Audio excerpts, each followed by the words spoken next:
will get paid during this period of time.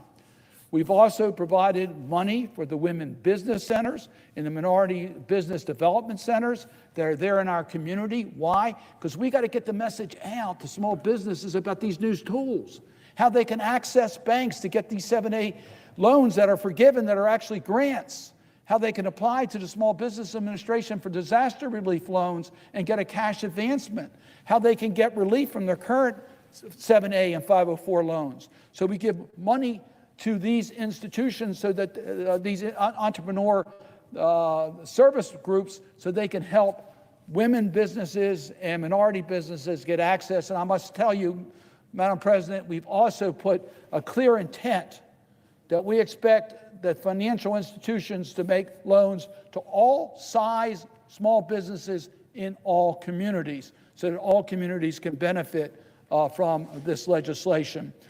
We've increased the size of express loans under this, and I just want to compliment the work of other working groups, particularly on the tax provisions. I was very pleased to work with Senator Wyden. The two of us worked on what's known as a retention credit, which allows companies that have furloughed workers to bring those workers back and get a credit up to 50% of that wage, up to $10,000 as a tax credit in order to bring back those workers. Well, for some small businesses, that may be a better option than what I've outlined before in regards to the 2.5 months of aid based upon payroll. You have a choice. If you can do better under retention credit, it's a new credit, use that credit. If not, use the other. Small businesses are given more flexibility. Thank you, Senator Wyden, for helping us. I'm also going to acknowledge Senator Warner, who was very instrumental in getting that provision adopted.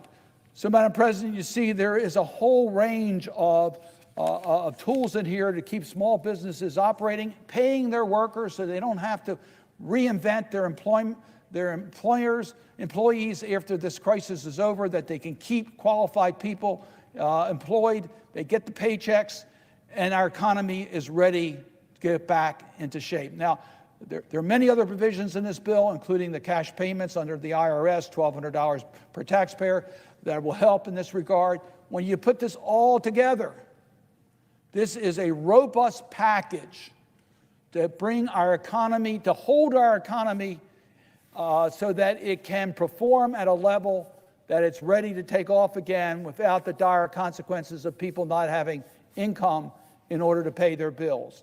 Through these small business provisions, small business owners can keep their businesses intact. Through unemployment insurance, those that are laid off or furloughed can get their salaries. Through the IRS checks, people will have some cash. Through some of these other programs, we are providing relief, like delaying the time of paying the employer's share of the FICA taxes. You put that all together, there is a lot of help out here to keep our economy going during this crisis, with particular focus on the workers and on small business. Last point I should point out, the self-employed, the gig economy are fully covered under the small business provisions. They're fully covered under the UI provisions. We are trying to make sure that we preserve our economy, that we preserve workers and their families and their abilities to pay their bills. And I think when you take a look at this whole package, the challenge will be to get the information out to our constituents, to these businesses, to these workers, so they know what's in this package so that they can act now. Because quite frankly, people are desperate, companies are desperate. When malls are closed, as they are in Maryland, and you're operating a small business in that mall, have no business at all, you don't know how you're going to make your next payroll. You've got to make decisions today. That's why it's important that we vote on this bill today, we get it to the president as soon as possible, get the information out to the small businesses and to the workers and to all businesses, that we are here to help keep them open, to keep the paychecks flowing, to keep our economy moving, that we're in this together. We're going to get through this period of time. Our economy is going to come back, but we want you to know to take advantage of these tools so that we can minimize the adverse impact of the coronavirus. And with that, Madam President, I would yield the floor.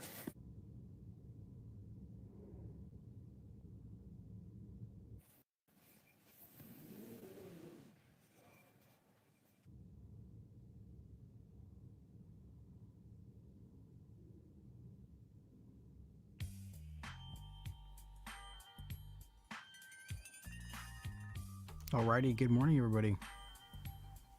This is Whistler, the Theory of Lyman, with today's now $2 trillion Senate bill that they're supposed to be voting on today. Madam President. The senator from Oklahoma is recognized. This morning, Technical Sergeant Marshall Roberts of Oklahoma came home. It was a dignified transfer in Tulsa, Oklahoma earlier this morning.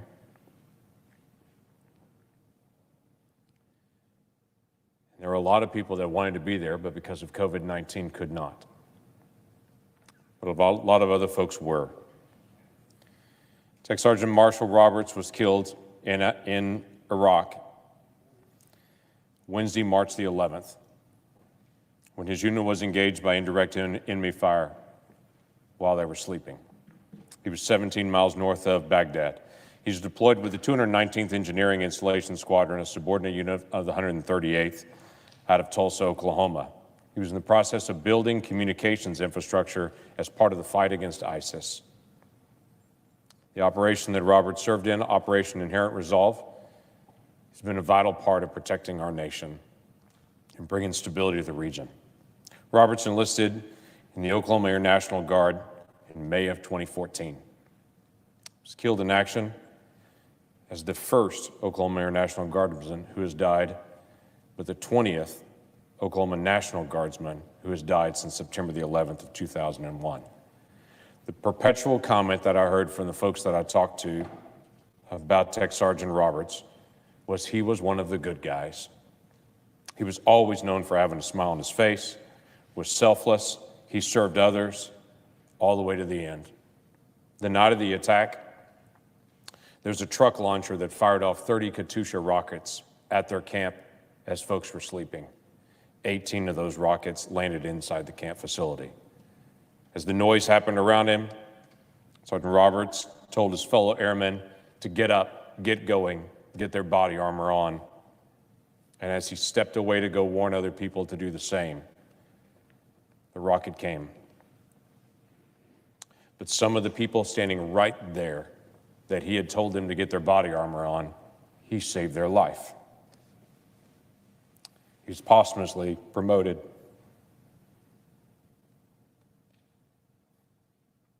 He was posthumously promoted to technical sergeant. He was born January the 29th, 1992 in Tulsa, Oklahoma. Marshall's parents, Sally and Randy, raised him in Owasso, Oklahoma, where he graduated from Owasso High School. His beautiful daughter, Peyton, who's been the love of his life. November the 15th, 2018, Marshall was married to Chrissy Harris. She was also in the 138th, and they met and started dating as both being a part of the National Guard there, the Air National Guard. Their deep love for God, their deep love for their country, and their obvious love for each other was a significant part of the 138th. Everyone knew them, knew what they were like, and were glad to be called their friends. He was a brother, he was a son, he was a father, he was a husband, and our state and our nation grieves him today coming home. Fun story about he and Chrissy, though. They met and started dating, as I mentioned, while they were both serving with the 138th. She had been in the 138th for 15 years, so she had actually been there longer. They dated 4 years before they got married in 2018. They'd been married just less than 2 years. They were both avid football fans, but there was a major problem. Chrissy is a Kansas Chiefs fan and Marshall's a Pittsburgh Steelers fan, and that's a problem, definitely. But he fixed that by proposing to Chrissy at the Steelers-Chiefs game.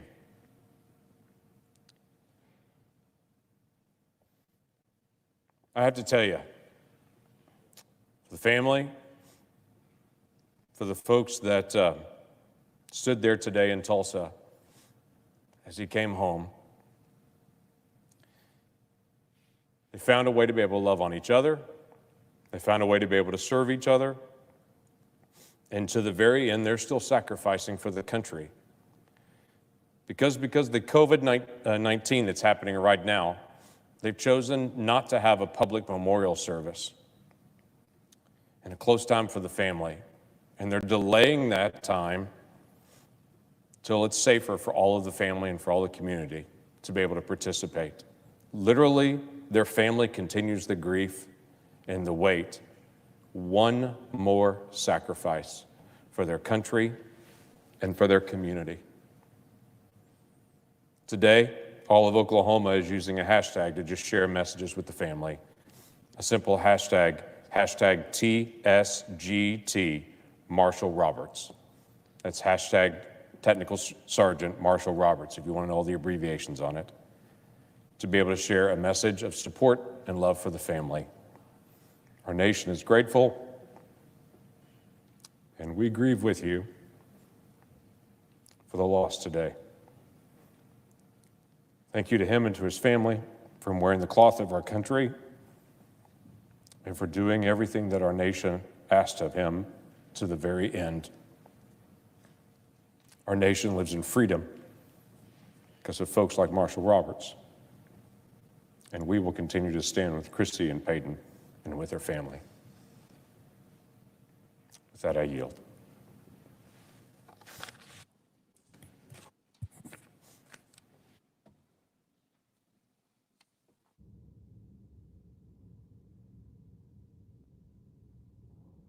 Oh, man. Wow. There's a little bit of reality for you. What do you say after that? Damn. Welcome in darkness. Thanks for tuning in. We'll see who is up next. If anybody. Let's see how long this pause lasts.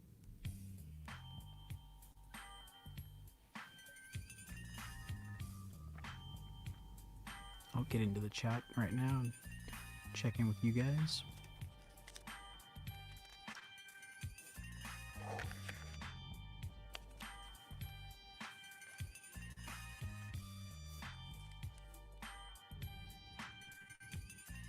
President. Oh, here we go. Senator from Oklahoma. Mr. President, we're in the process of passing a very large economic package to help stabilize our economy through the middle of all that's happening with COVID-19 globally and in the United States. The heart of the package we're passing today is almost identical to what we brought actually Sunday night, which was a bipartisan proposal, which ranking members and chairmen of all the major committees had worked together to be able to get this done. The key elements of it are still there. It's unemployment insurance for Americans, including a $600 plus up to be able to go through the process. There is support for small businesses that'll actually pay the payroll. We don't want individuals to end up on unemployment insurance. It's better if they stay connected to their same company. So it has a unique new proposal that's built in to be able to say a small business can go to any bank rapidly to be able to get a loan there, which will convert into a grant if they maintain their current employee numbers. That keeps people connected to their business and keeps people assured of a job at the end of all this when it all finishes out. It is a grant program for larger businesses that's designed to say if you're a very large company, you're not going to get a grant, you're going to get a loan at this process. And at that moment you get a loan, if you don't have capital and you don't have access to it right now because of all that's going on, you could get that. This also has a feature built in where individuals will receive just a check for $1,200. Every adult does. That is built in to be able to give immediate economic support to all of those folks across the country. Now, all those features were already in the bill, already through Sunday night. Now, there have been some tweaks that some folks have brought up that some of our Democratic colleagues really wanted to be able to engage in, and many of those changes have been heard and been added, and some we have said, absolutely not, it's not connected to COVID-19 at all. But there's some things that some of our Democratic colleagues really wanted to make sure they got in, and through all the negotiations, some of these things were changed. For instance, they really wanted to make sure that energy companies couldn't get any support. So they fought hard to be able to make sure there is no additional money for the president buying additional oil to put in the Strategic Petroleum Reserve at this lowest price now. So it will actually cost us more money in the future, but it was their intention to say we don't want oil companies to get any kind of support in this downturn. They also wanted to make sure that there was great transparency because they didn't trust the Trump administration. So they built in an inspector general and a whole bunch of additional people to be able to watch the Treasury through the process. And they put in a neat little feature that they demanded, and that was that no son or daughter or family member or any individual that works with the presidency, vice presidency, or the Congress could get any of, not the grant programs, the loan programs. In fact, it was interesting the language they demanded. No son-in-law could get that. I wonder who that could be targeted towards. A particular son-in-law that might be there. Literally, a lot of this fight that we've had over the last 3 days is because they were demanding that there was no way that the president or any of his family could get any kind of loan or benefit from this program at all. So we spent 3 days, 3 days of delay, because they had some additional demands for some things they wanted to do, significantly targeted a lot at the president and his family. I understand they don't like the president. I get that. We want to do everything we can to be able to protect the workers. That's why we had all these programs in place already and why we had done a lot of bipartisan work to be able to get it done. It's done now. Let's get it going. And our encouragement is to be able to have the House be able to finish this up as quickly as possible and to be able to get the support to the American people. What has been interesting, though, is in the speeches that I've heard on the floor today from my colleagues and from many individuals in releases that I've seen, is folks have mentioned their prayer. They have mentioned with God's help we're going to get through this. They have mentioned the struggle that we're going through as a nation and how we're praying for each other. And it keeps reminding me of something. It's a very old Psalm of Ascent. Psalm 121. When the Jews would come into Jerusalem for the different feasts, they would sing these Psalms of Ascent as they came off the eastern hills and would start rising up towards Jerusalem. And the psalm they would sing, I think, is pertinent for our time right now. Psalm 121 reads, "I lift up my eyes to the mountains. Where does my help come from?" Now remember, the mountains here is the capital city, Jerusalem. It's the seat of government for them and the center of worship. But it's the seat of government for them. And they would sing, "I lift up my eyes to the mountains. Where does my help come from? My help comes from the Lord, the maker of heaven and earth. He will not let your foot slip. He who watches over you will not slumber. Indeed, he who watches over Israel will neither slumber nor sleep. The Lord watches over you. The Lord is your shade at your right hand. The sun will not harm you by day, nor the moon by night. The Lord will keep you from harm. He will watch over you. The Lord will watch over your coming and going, both now and forevermore." It's interesting to me that the people would come in, marching into Jerusalem, the seat of government, singing the song, "I lift up my eyes to the mountain. But where does my help come from? My help comes from the Lord." And of all the things that are going on in Washington, D.C. right now, you'll hear people here repeating over and over again, our hope is not in government. Our hope is not in how much money we can spend. We understand full well when we lift up our eyes to the mountain, to this hill, we understand full well where our help comes from. And it's not from all the folks in this room. Our help comes from the Lord, and we're grateful that he neither slumbers nor sleeps. With that, I yield the floor.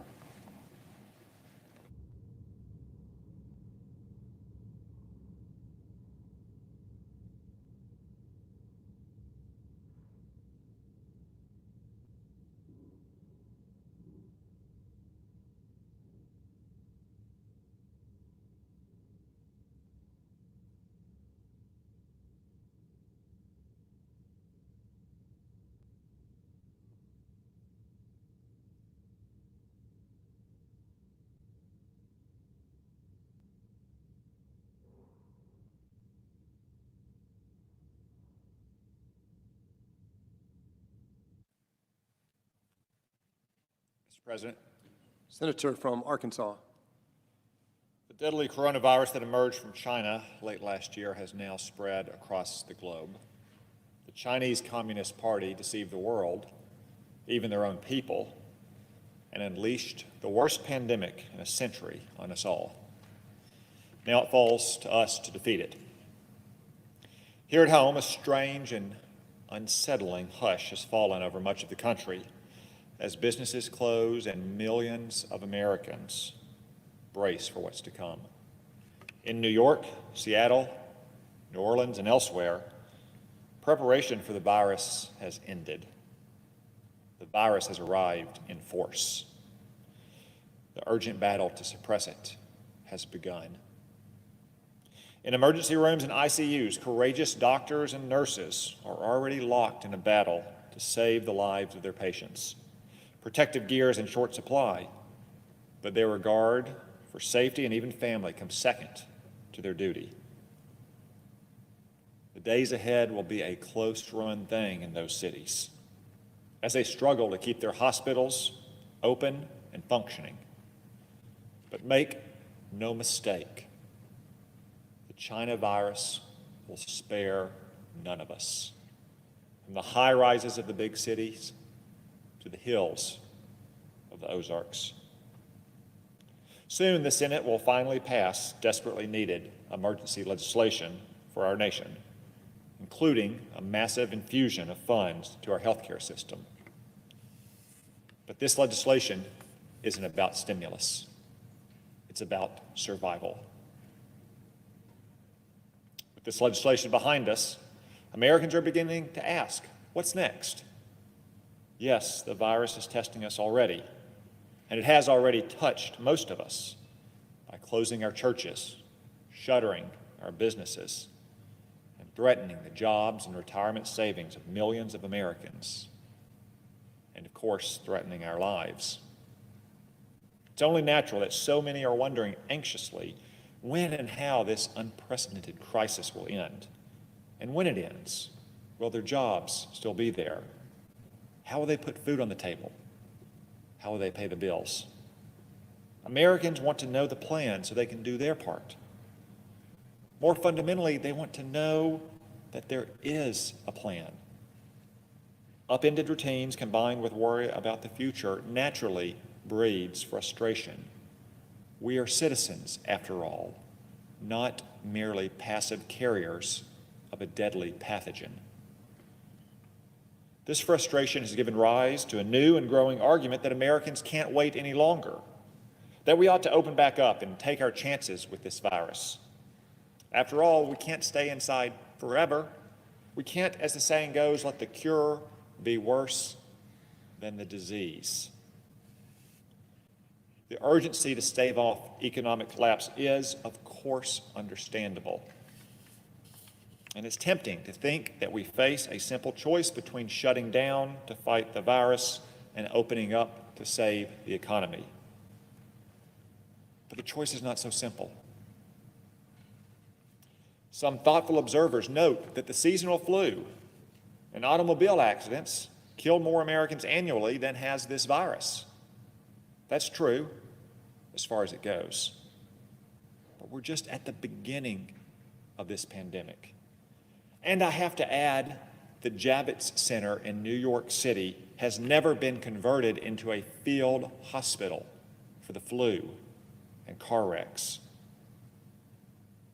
Granting that, some say, perhaps we can reopen in a few days, since our elderly are most at risk from this virus. Quarantine them, keep them safe, the argument goes, while the rest of us get back to work. But there are 72 million Americans over the age of 60 in this country. Many of them raise children, live alone, or work outside the home. They can't wall themselves off from the world, nor should we wall them in. Moreover, tens of millions of younger Americans have pre-existing conditions that put them at elevated risk from this virus. Are we to quarantine all of them too? Because even younger and healthier Americans are not safe from this pandemic. The China virus attacks the lungs of the young and the old alike. Of the cases we know about, the virus appears to send about 1 in 7 younger people to the hospital. It's true that survival rates for younger patients are better, but even their recovery depends on a functioning healthcare system. If we give up on our efforts to control this virus now, our medical system will be overwhelmed. Hospitals will collapse. Care will be rationed. Doctors will face the terrible choice of whom to save and whom to let perish. And not just for patients of this virus, for every American who needs intensive care, whether from heart attack or stroke or car wreck or anything else. Besides, if left unchecked, this deadly virus will continue to wreck our economy as surely as it has already. It wasn't President Trump who shut down businesses after all. And it really wasn't even governors and mayors, though they issued the orders. Government-enforced closures were largely a rearguard action by communities that had already ground to a halt due to the virus, or that soon would have come to a wrenching stop in the teeth of the pandemic. Who among us would take our kids to a restaurant tomorrow if we open back up? Our economy isn't seized up because of government dictates, but rather because our people are understandably fearful of a dangerous virus. So an immediate reopening without the resources in place to fight the virus isn't an option. Our hospitals would be overwhelmed. Our brave doctors and nurses would succumb to the illness. Our businesses would keep their doors closed or would quickly close their doors again as workers and customers stayed away. The supposed choice between saving the economy and fighting the virus turns out not to be much of a choice at all. We can't yet stop the strong measures that are in place because we have no better option in the short run. But neither can we continue them forever. The American people can only hold out for so long. So we must come up with a better plan, and fast. That plan starts with this big pause as we protect ourselves and each other. We simply don't have the resources today to fight any other way. But it won't end with this approach. We must use the precious days and weeks ahead to lay the groundwork for a new strategy to fight the virus, a strategy that will allow all of us to gradually get back to work. For that to happen, we'll need to scale up our ability to rapidly test for the virus, as they have in South Korea, so we have a sense of where the virus is and where we must keep it contained. Already, America's public laboratories and companies are rising to the challenge, processing tens of thousands of tests. But our ability to test must grow even faster, and it is. We'll need masks too, billions of them. And we'll need local personnel trained and prepared to do widespread contact tracing for those who test positive. We'll have to develop procedures for strict quarantines of those who test positive or those who've been exposed to the virus, with zero tolerance for breaking quarantine and endangering our fellow citizens. Once these elements are in place and the first wave of this virus is passed, then we'll be prepared to reopen our cities and communities while remaining vigilant about new outbreaks. These preparations will ensure we're ready to sustain our way of life until our scientists can create what we so desperately need: therapeutic drugs and, ultimately, a vaccine. A vaccine may take a year or more before it's available. But these other intermediate precautions must go into effect much, much faster. America must indeed reopen. When we do, these decisions must be based on local conditions, not an arbitrary nationwide timeline. Our governors and mayors understand their local conditions. They can make gradual, rolling, calibrated decisions in a way that is responsible when the tools to effectively fight this virus are ready and available. What I've outlined may seem like a daunting, even an impossible challenge. But our nation has overcome far greater challenges before. Already, America is rising to take on the China virus. The giant of American industry is awakening, retooling our factories to join this fight, just as we did during World War II. Never bet against America's workers and American ingenuity. And all across this country, Americans are springing into action. We know the vital role our doctors and nurses will play in the coming months, alongside our first responders, our factory workers and farmers, our grocers, and on down the list. Ask yourself now, how can you help? Can you keep your distance from those most at risk, realizing that the China virus preys on our most earnest desires for society and companionship? Can you offer your charity to a friend in need? Can you pick up groceries for your elderly neighbor? Can you keep your workers on payroll and benefits just a little longer till our legislation kicks in? Can you postpone your tenant's rent for a month? Can you pray for deliverance of our nation and the world? These are just a few of the things we must do as a country to make reopening possible and life bearable in the months ahead. We're all in this together, so we'll need to have each other's best interests at heart. Many years of comfort and ease have perhaps conditioned us to ask only what we're free to do, not what we're called to do. But the old disciplines of peril and privation threaten to return. We'll need old notions of duty to maintain order in the face of them. The darkest days of this crisis are, in all likelihood, still ahead of us. Let us face up to them bravely.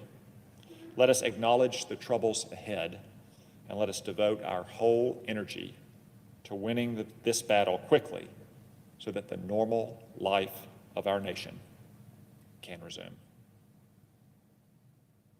Mr. President, I yield the floor.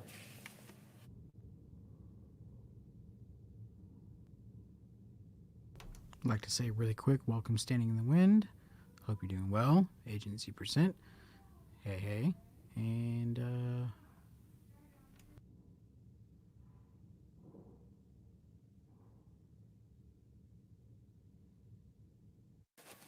Mr. President.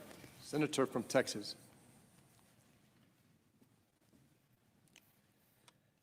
Mr. President, during times of disaster, crisis, or hardship, I never fail to be inspired by the generosity of Americans, including folks in my home state of Texas. I think about how we came together in the wake of Hurricane Harvey to lead search and rescue operations, clear debris, and rebuild communities and lives. We saw strangers forming human chains to rescue a driver trapped in a car, restaurants offering free meals to first responders, and a Houston legend known affectionately as Mattress Mac opening his furniture stores for those in need of shelter. One volunteer said, "I've met more of my neighbors in the last 24 hours than I have in the last 20 years." Well, these heartwarming stories of Texans lending a hand to one another are a source of comfort, even during the toughest times. Right now, when extending a physical hand is one of the worst things you can do because it violates social distancing rules, there's still plenty of neighbors helping their neighbors. Folks in Texas, like around the country, are staying home to keep themselves and their neighbors safe.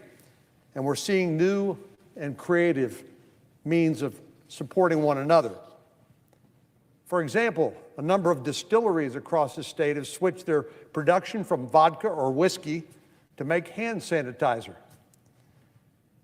With demand surging and hand sanitizer in short supply, more and more hospitals are struggling to keep it in stock, and these distilleries are stepping up to fill the void. Jonathan Lackerich is the head distiller and co-founder of the En Route Republic Distillery in Denison, Texas, and said they got a call from Texoma Medical Center asking if they could help. Of course, he said yes. But businesses like this aren't alone. Beloved Texas grocery chain, H-E-B, has taken steps to make shopping easier for seniors who are at most risk if they contract the coronavirus. H-E-B partnered with Favor Delivery to take grocery delivery, a service many Americans already utilize, and make it more accessible to seniors. They can pick up the phone, place an order, and have everything they need delivered to their front door within a few hours, all without having to leave home. We've also seen other organizations working to adapt to these challenging circumstances. The Boys and Girls Club of Greater Houston partnered with the Houston Food Bank to open a drive-through pantry. Families can get a whole week's worth of healthy meals without ever stepping out of the car. Of course, it's not just businesses and organizations who are helping out. People are helping other people. People are donating blood to alleviate the critical shortage that hospitals are facing. And all of us should consider, if we can, donating blood. They're leaving notes in neighbors' mailboxes offering to run errands and pick up supplies. On social media, school teachers that are at home are offering to help parents with their math, science, or other subjects that they may be struggling to teach their kids while they're at home and not at school. Neighbors helping neighbors, friends helping strangers, Texans helping Texans. That's one thing I love about this great country. Our communities always jump into action to help any way they can. They do what it takes to survive a crisis and keep one another safe and healthy until we emerge on the other side. Mr. President, it's time for the Senate to do its part. There's been no event in my lifetime that has had this big an impact on the physical and economic health of our country. Every day we learn about more new cases, rising unemployment, and unprecedented market volatility.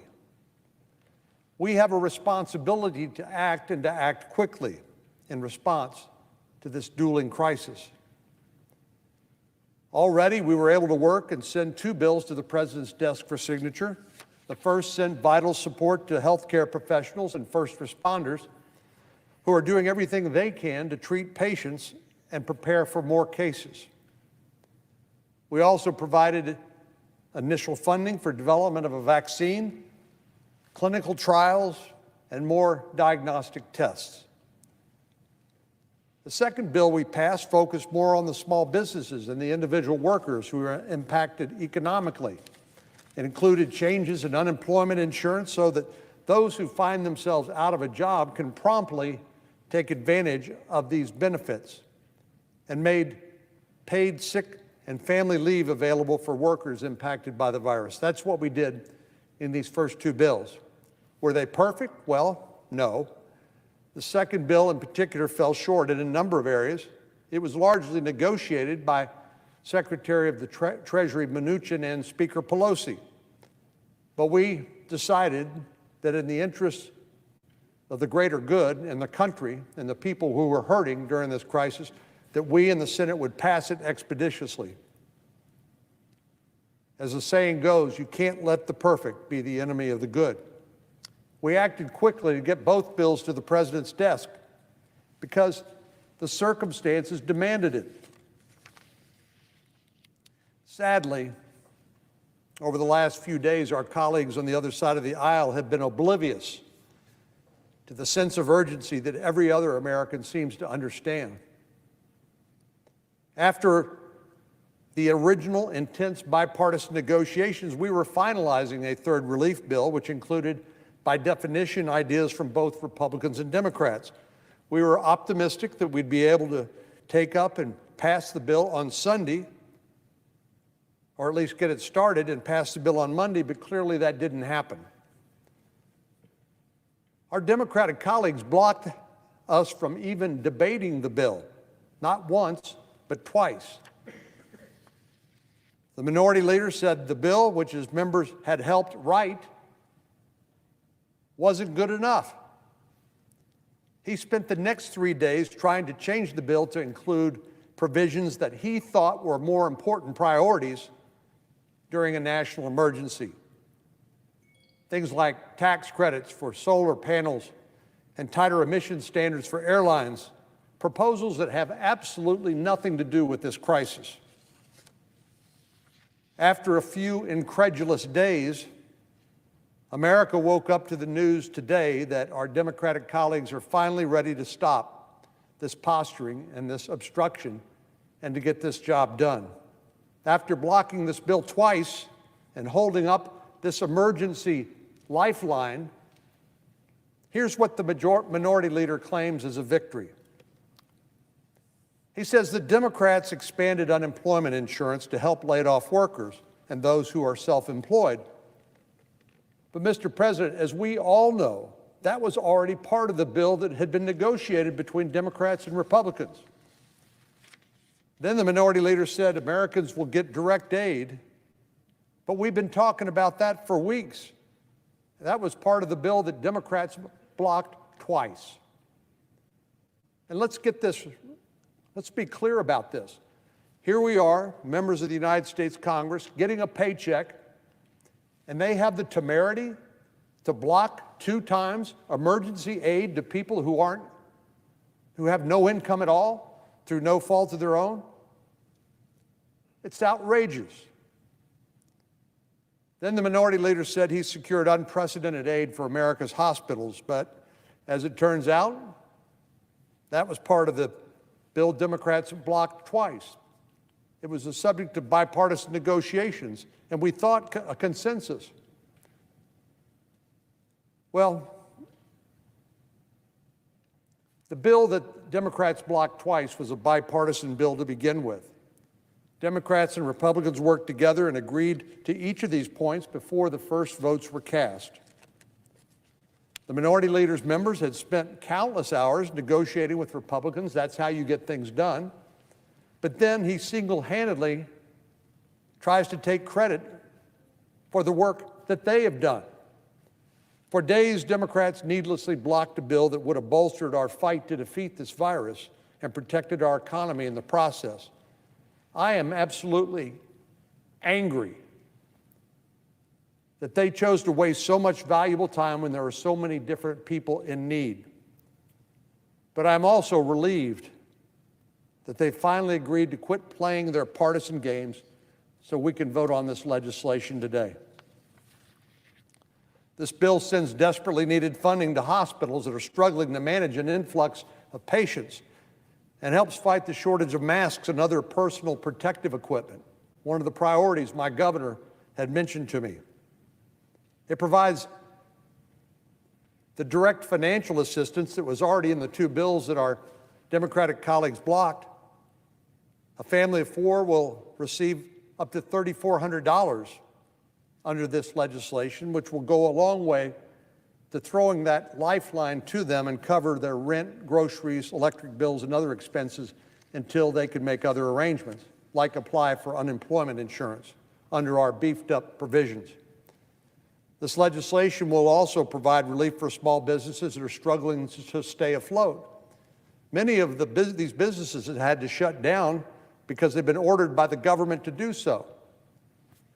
And now they need some help to make sure that the jobs they currently provide will still be available when we get to the other side of this crisis. And particularly, we need to make sure that the employees they depend on and will depend on in the future will still be there when they reopen their doors. With both the physical and economic health of our country in crisis, this bold legislation is our best path forward. I appreciate the work that's been done by so many around the clock for the better part of the past week to get this bill finally to the floor. And I look forward to supporting it so that my constituents, the 29 million people that call Texas home will get help as soon as possible. As we prepare to pass this legislation and send it to the House, I urge them to act quickly. But you may recall, Mr. President, it was Speaker Pelosi who flew back into town after a week-long recess, dropped an 1,100-page bill, and made all these outrageous new demands, clearing out their partisan or ideological outbox or wish list. Well, incredibly, now that there has been an agreement here in the Senate with the administration, Speaker Pelosi hasn't even called the House back into session. Matter of fact, they gavelled in session and out of session today, and they won't be back in session until tomorrow. Speaker Pelosi has a huge challenge. Unless she can get unanimous consent to pass a $2 trillion bill through the House, she may well have to call back into session the entire House of Representatives. With restricted flights because of the lack of demand and the cost cutting that airlines are going through, with the concerns about people sheltering in place, maintaining social distance and good hygiene to stop the spread of this virus, Speaker Pelosi has created a terrible problem for herself. But more importantly, she's created even more of a problem for the rest of the country, because we need to get this passed out of the Senate today and out of the House into the President as soon as possible. The American people are depending on us to respond responsibly in a bipartisan way during an emergency like this, and we cannot let them down.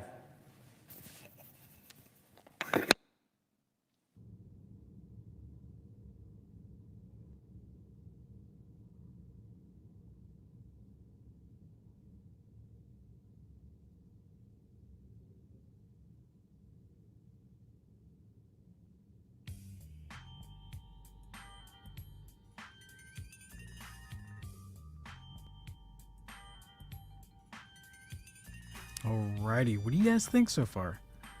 $2 trillion. And this is just for the Senate vote. Think they'll actually come to a decision today? Fortunately, I don't think so. Let me get to the chat really quick, because I saw Standing had something to say about something she's on. I can't even pronounce that medication.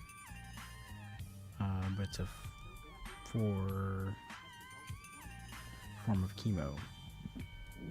I'll be fine, thanks. I hope so. God bless to you too.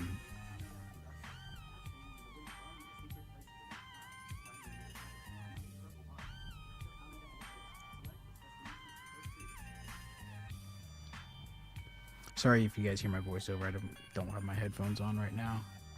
I guess I could put them on, be a little more professional and whatnot. Oh, you know what I don't hear? Interesting. Oh, there we go. There we go. I'm not gonna turn that down. Turn my speakers. I completely rearranged my desk today. I totally nerded out. Now I've got my camera on top of a TIE fighter. And it's actually big enough to where I could put the TIE fighter, or the camera inside the cockpit and get a view from there. That'd be kind of cool, I thought. Alrighty. In darkness, too many reasons. Yeah, this thing should have been passed Sunday.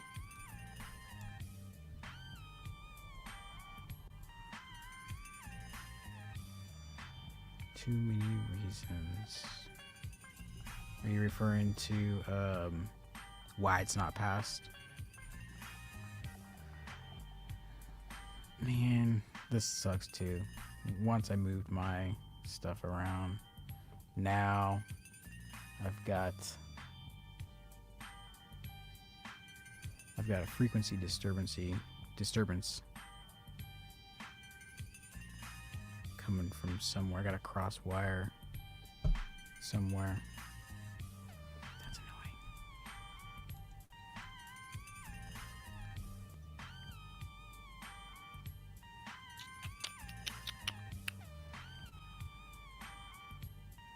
annoying. $2 trillion. How did it go from 1.5 to 2 in 24 hours? I wonder if that was all the stipulations the demon routes had to include.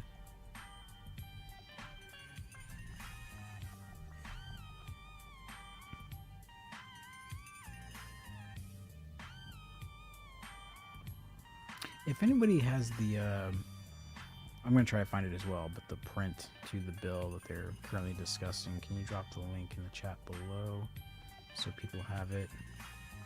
I'm going to try to find it too when I got some time. I don't like this voice.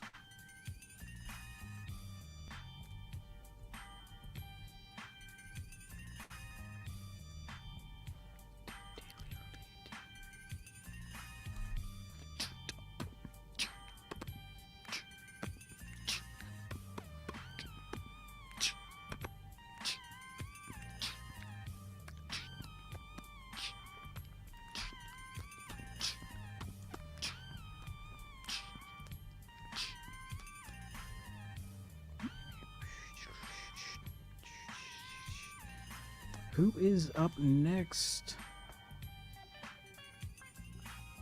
Come on down to the podium.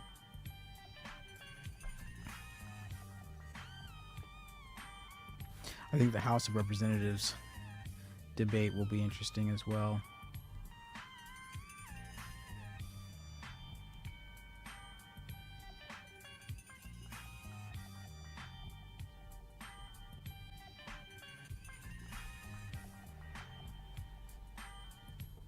Now, the only problem with this new setup is, so I'm actually using a 6-foot folding table. Right in the middle is the crease where the table folds, which is right in the middle of the keyboard. So it doesn't stay level when I want to type. Really annoying.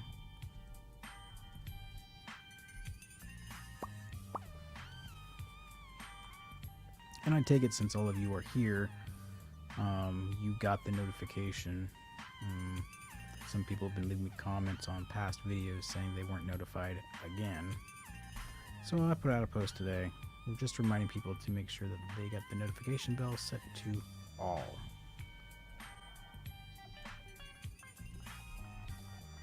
And I think I got the ticker up about my store, theoryofablindman.com/shop.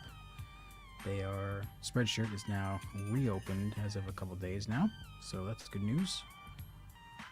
Not like anybody could spend any money anyway, but if you happen to have a few bucks, you can get a really cool Theory of a Blind Man coffee mug or sticker or magnet.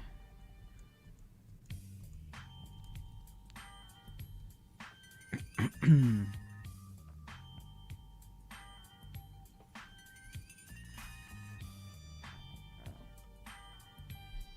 gotta get used to where my mixer is now. Right in front of me instead of off to the side. Come on, senators, speak.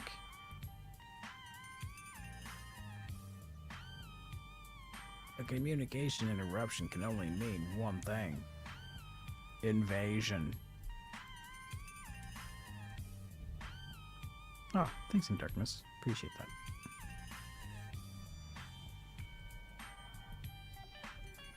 How are things up there in Canada in darkness as far as like I haven't looked up any stats in several days, maybe a week, regarding cases and whatnot. You guys on a lockdown like us, or how is it up there?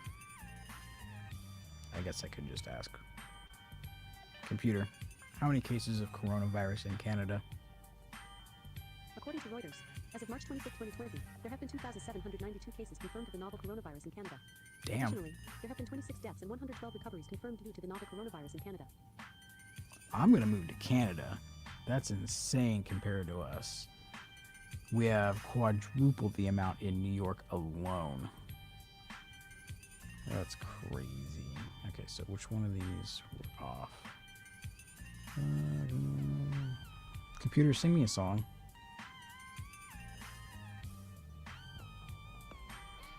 Ask, will you marry me?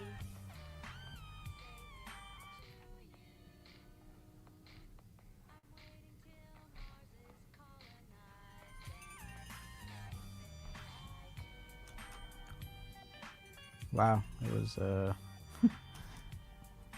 okay. Interesting. Oh, I had the wrong selectors on, that's why. Let's do this. Computer, sing me another song. Yeah? Hit it! Check out my crib, yo, it's the cloud. Check out my ride, yo. Computer, stop. Stop. That was horrible. That was just horrendous. So I wonder why I don't have any level control. Hopefully it's not too loud for you guys. All right, where are we at? Whistler lockdown, yes. That sucks. But at least you guys only have, like, what did it say? 2,300 cases? That's pretty damn good for the size of Canada. 23 deaths. That's really good. Computer, how many cases of the coronavirus in California? According to Reuters, as of March 24, 2020, there have been 2,616 cases confirmed of the novel coronavirus in California. Additionally, there have been 55 deaths confirmed due to the novel coronavirus in California. Computer, stop. So there you go. We've got twice as many deaths and the same amount of cases here in Cali. That's just horrible. Why is she so loud? I'm sorry, guys.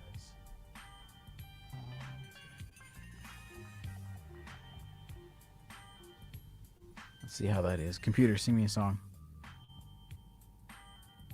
Yo, MCAI in the cloud, yeah? Hit it! Check out my crib, yo, it's the Computer, stop. Stop. Sorry. No, I don't want to congratulate that person on LinkedIn. The Blind Guy Show. Welcome, Greg. We finally got the notification. It's funny, I just mentioned about notifications. It's silent because we are just waiting for the next speaker in the Senate to give their whatever. Even the beavers are saying, damn. Very true. At the Blind Guy Show. Cheers, eh?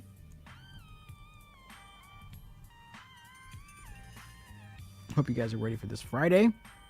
It'll be the first official launch of You Laugh, You Lose versus mode right here on Theory of a Blind Man.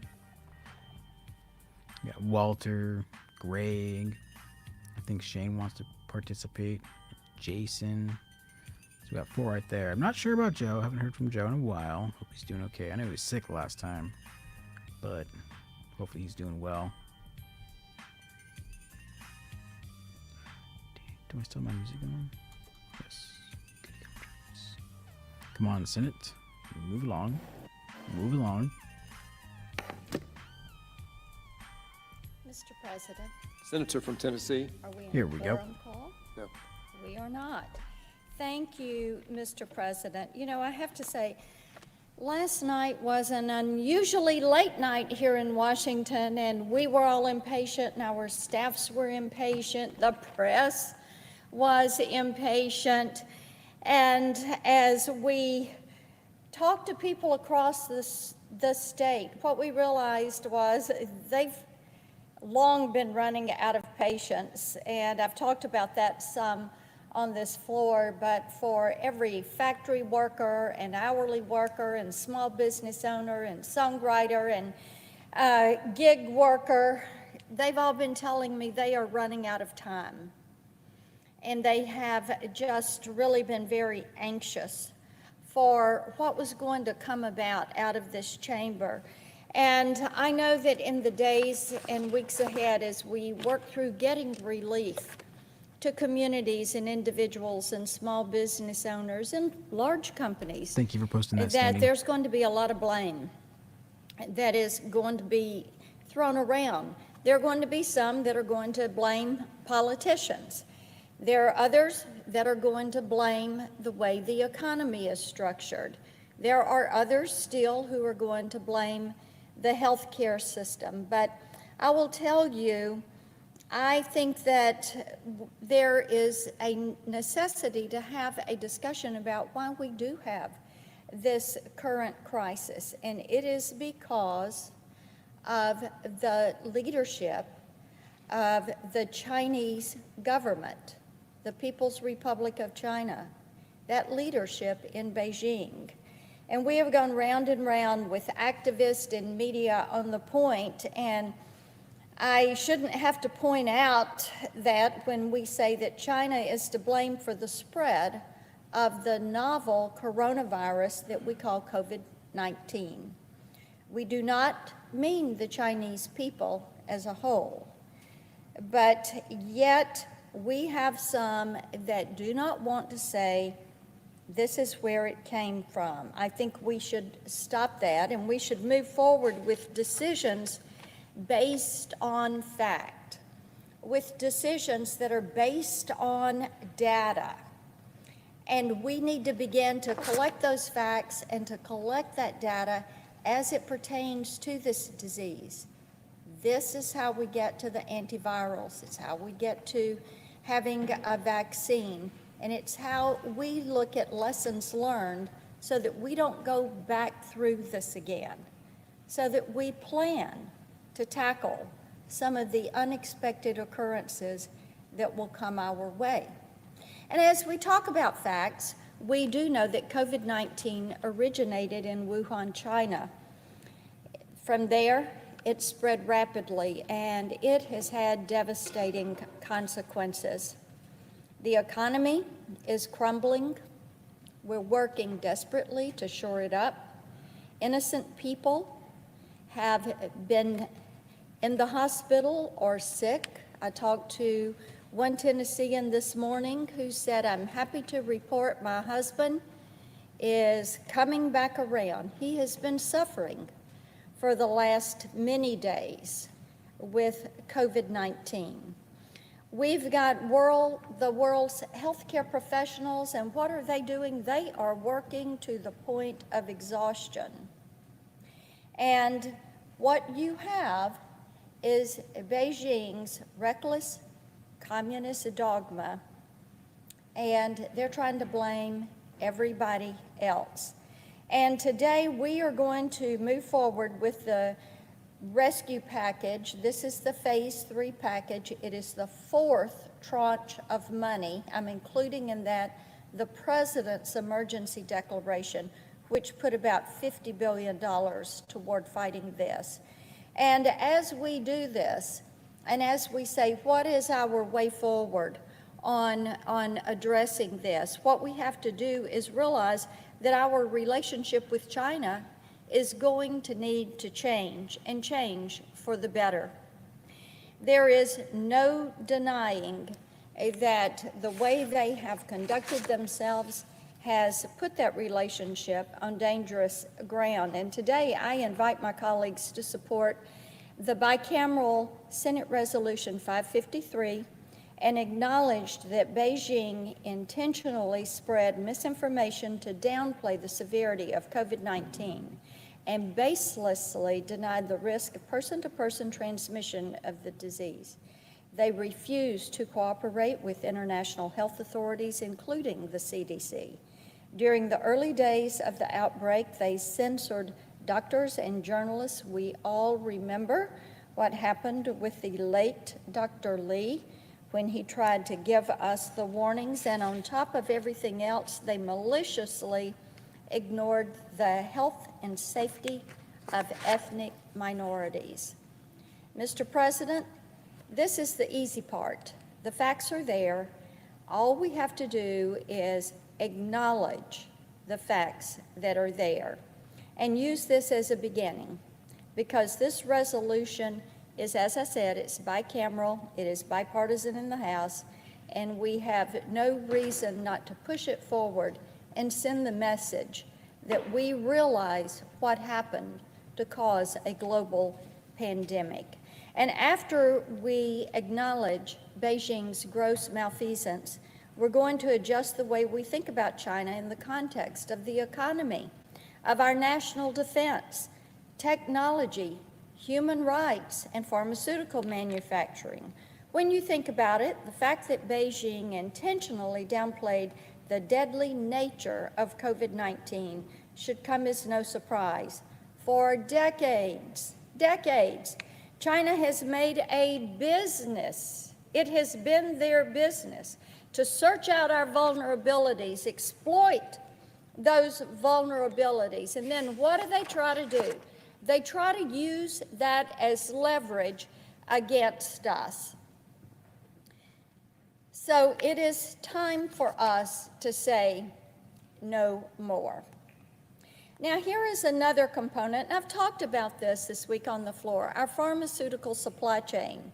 On February 27th, 2020, this year, the FDA announced the shortage of a drug used to treat victims of COVID-19. Imagine that. There was a drug shortage. They attributed the shortage to difficulties obtaining the active ingredient in this pharmaceutical. The active ingredient, they are called APIs. Now, they couldn't get it from this site in China, which was the site that manufactured it, because that site had been affected by COVID-19. So here we are. We need this component to go into a pharmaceutical. We cannot get it because the factory that produces this has been affected by COVID-19. And it's not the first time that this has happened. In 2016, we saw a shortage of an important antibiotic when the sole source of its production, the only place on the globe that produced this antibiotic, was in China, and that factory was shut down. Couldn't get it. Our vulnerability is not limited to one drug or even just a handful of drugs. In 2007 and 8, 246 people died after taking a contaminated blood thinner that came directly from a factory in China. They died, 246 people, just like that. Routine inspections didn't catch the contaminant, and the drugs flowed right into our medicine cabinets. 2010, regulators have also found serious problems with batches of thyroid medication, muscle relaxers, antibiotics. And this week I got an email from a Tennessean. He said, "I saw what you said on the floor, and I want to let you know I take a heart medication, and it was just recalled because it contained a carcinogen, and it was made in China." Think about this. These are the pharmaceuticals we take to return ourselves to health and wellness, to manage chronic conditions. And here we have example after example of things that are contaminated, are not what they're intended to be. These are basic, common medications. In 2018, the FDA recalled several blood pressure medications made in China that were contaminated with cancer-causing toxins. Now, I would imagine there are a few people that come to work every day in this building that take a blood pressure medication. What if you had been taking one for a period of time and it contained the cancer-causing toxins? Americans deserve better than this from their pharmaceutical supply chain. If we allow this to continue, we are going to do so at our own peril. I encourage my colleagues to support the bipartisan Securing America's Medicine Cabinet, or SAMC Act. Senator Menendez has worked on this legislation with me, and I'm grateful to him for his support. Mr. President, you are working on legislation that would address some of these issues. Bring this pharmaceutical manufacturing back into the United States of America. We need to end Chinese control over our health and wellness in this pharmaceutical supply chain. This may seem like something that is too large or too risky an undertaking, but we have already paid dearly for our reliance on Chinese drug manufacturers, and it's not going to stop, because that vulnerability is leverage in the hands of madmen in Beijing who seek nothing but power and will go to any lengths to acquire that power. They don't care who they hurt. It's clear with this global pandemic. They don't care if it is innocent people that are sick or maybe even that lose their life. And they defy us. They defy us when we try to stop them. It's time that we rise to the challenge and that we return this supply chain. I yield the floor and note the absence of a quorum. Roll. Mr. Alexander.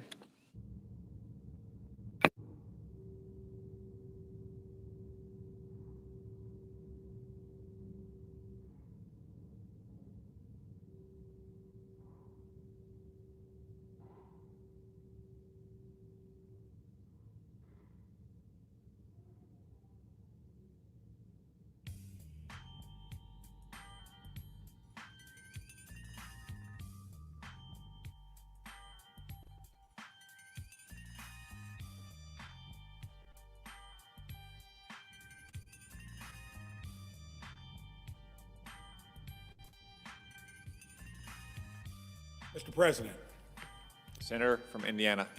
we in a quorum call. Yes. Could we lift the quorum call? Without objection. Mr. President, I've been here a little over a year. I keep mentioning that often because what a year it's been. In that stretch, there's not been a period of time where I think there's been so much urgency for us as a Senate, for the other chamber to do their job, to deliver for the American people. We're in the midst of a crisis that, in building a business over 37, 38 years, you've constantly got hurdles to jump. You never really know the clear outcome. You try to have a great strategy with good implementation, good tactics that would be your salvation through thick or thin. When it comes to the coronavirus, it's not like we haven't had other recent issues, but nothing quite like this. To where it started in another country, it's gone across the world, and it now looks like that vector into our country, we may be dealing with it on the broadest scale. I'm a guy that believes in free enterprise.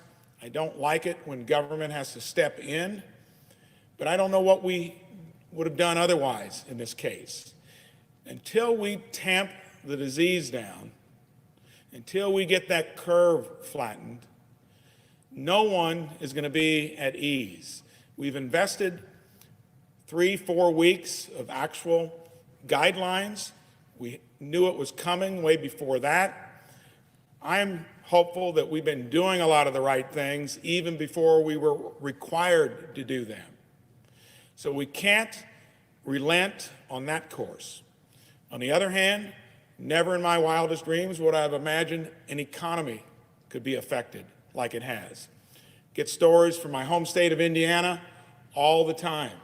And not only from the places like hotels, restaurants, bars, airlines.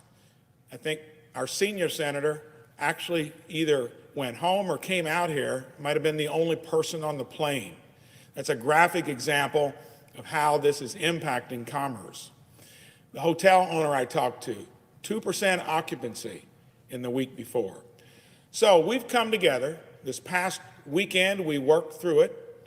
I think that's the first time since I've been here that on a legislative matter, we've done that. Had Democrats and Republicans at the grassroots level working to deliver what I think is a good package. It focuses on, number one, who needs it the most, workers that have been displaced and small business owners. It also has got stuff in for the broader part of the economy. Urgency is the key. We're working through right now some short-term corrections, and I hope that doesn't thwart the process.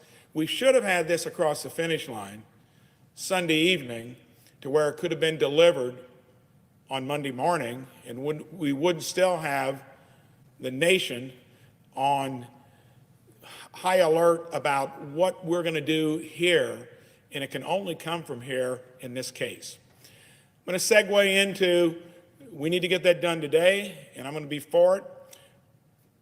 Each state, each senator, each representative is going to have to deliver to the small business owners, the individuals that have been displaced by this. And I've got a team back in Indiana that has taken on just a big spectrum of casework. And I invite you, when this legislation gets across the finish line, to make sure you reach out to our office. Many of our cases, regrettably, have been along the lines of helping folks interface with the VA. Sadly, I wish there were fewer of them, but we've had really good luck. We interfaced when a cruise ship had Hoosiers stranded, and we're able to follow up on the process to make sure they came back. Currently dealing with cases where you're stranded overseas. Whatever it is, come to our Senate office. We've got a great team, and they've helped a lot of Hoosiers out already. I want to end on a positive note. I think this has got the country down because everything you see is in the context of negativity. I like the fact that aspirationally, many are already talking about what we're going to do when we come out of it. And through prayers and through all the stuff Americans, Hoosiers have done, I think we're going to see that curve start to flatten. And I like the approach we've taken to put the emphasis on the disease, because until those numbers go down, no one is going to be at ease. So as we look to the future, Monday was that first threshold, 15 days. We need to reassess, take all the information we've gained and gathered, and make the right decisions going forward. I trust our governors and our local governments across the country to do the same thing. And we will come out ahead. We are going to flatten the curve and make sure that we're taking care of the most important thing first. And I think that's going to be here hopefully sooner rather than later.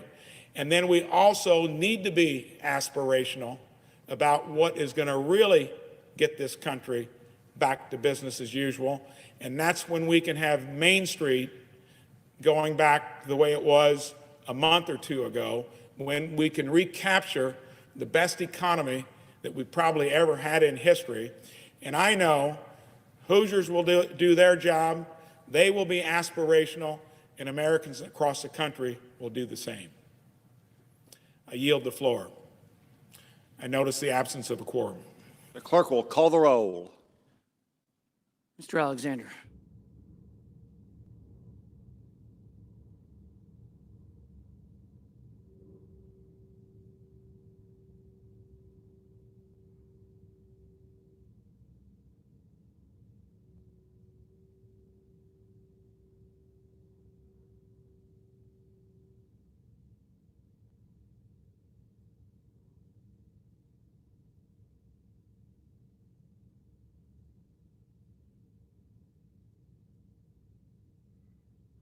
Mr. President, Senator from Georgia, I would ask that the quorum call be vitiated, please.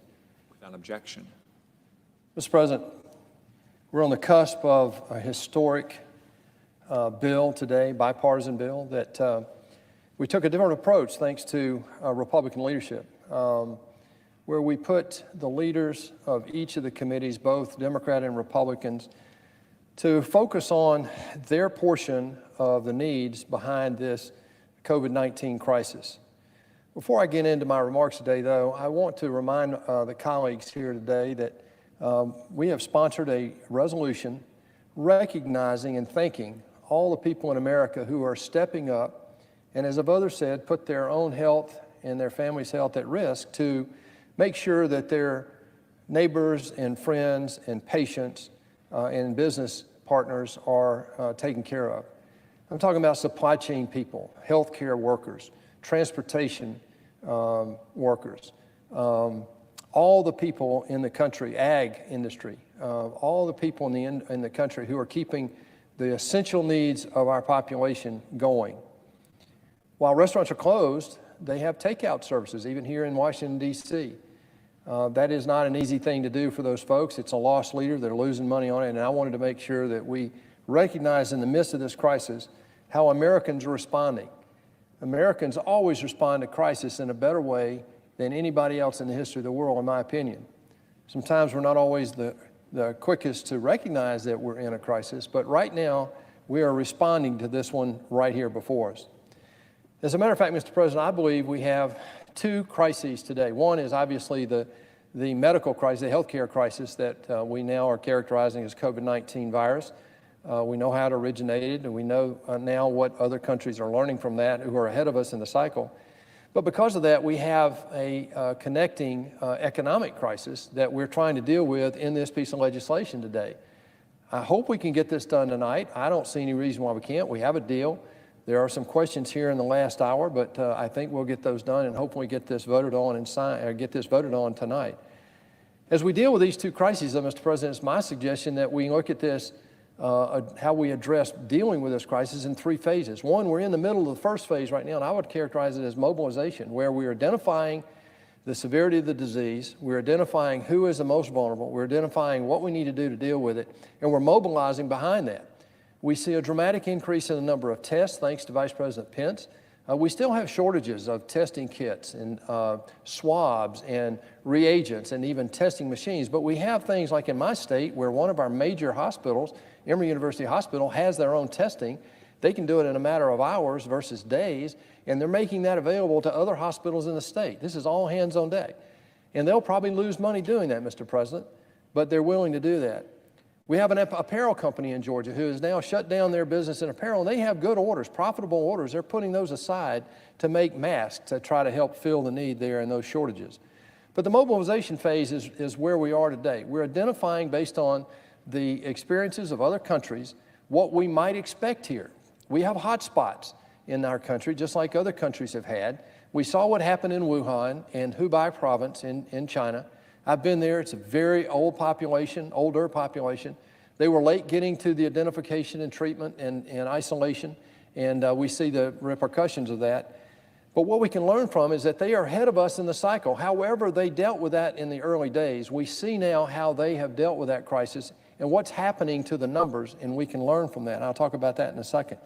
The second phase, though, is transition, and this is one I'm not sure we're in it yet, but we're about to go into it, partly because of this package, and that is to make sure that we protect the parts of the economy where we can, so that when we do start to come out of this, just like every other country ahead of us in the cycle has done and is doing right now, that we'll have our businesses in a position to reconnect with the employers or employees that they've worked so hard to develop. And then, of course, the third phase is full-on recovery, and that is to do the things then to get the economy back on its strong footing, to make sure then we address the shortages of what we found in our current preparation for this. For example, we didn't have a Welcome, Adine. And yes, let's just go ahead and leave fannies out of this.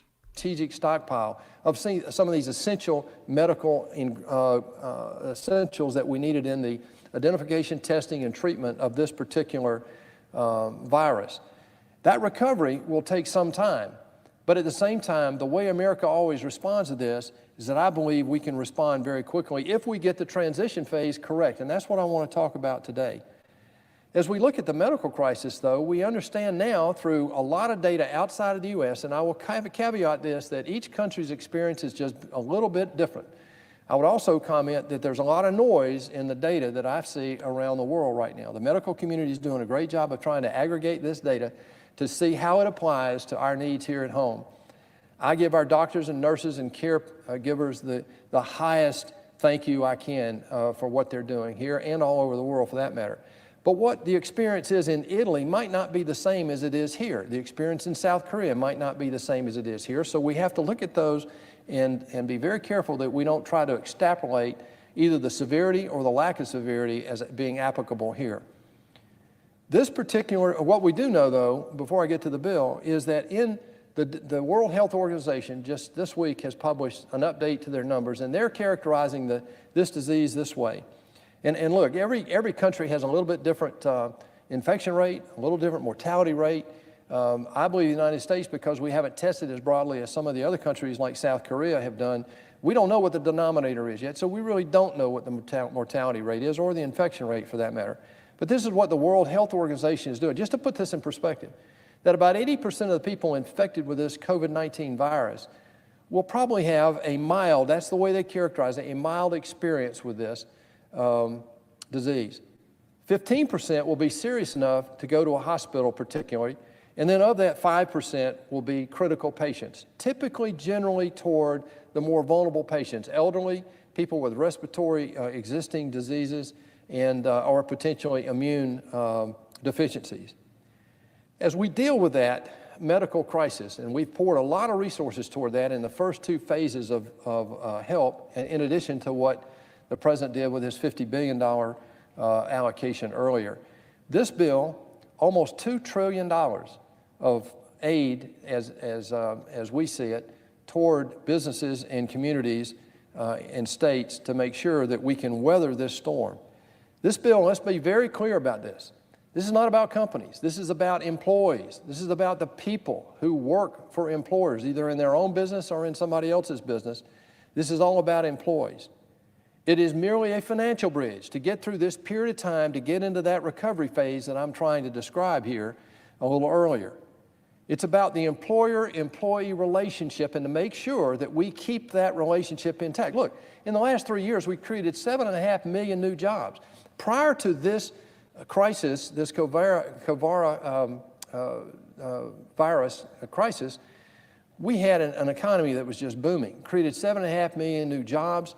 We had 7.5 million job openings, as a matter of fact, and only 5 million people looking for work. So we had a situation where we had the economy moving in the right direction, and then this hits, and we want to make sure we don't lose any of those jobs. And for that reason, we focused on the employer-employee relationship. Yes, we plussed up unemployment benefits for the state so that they're not overwhelmed, but we made sure that the employer had the liquidity to keep these people employed.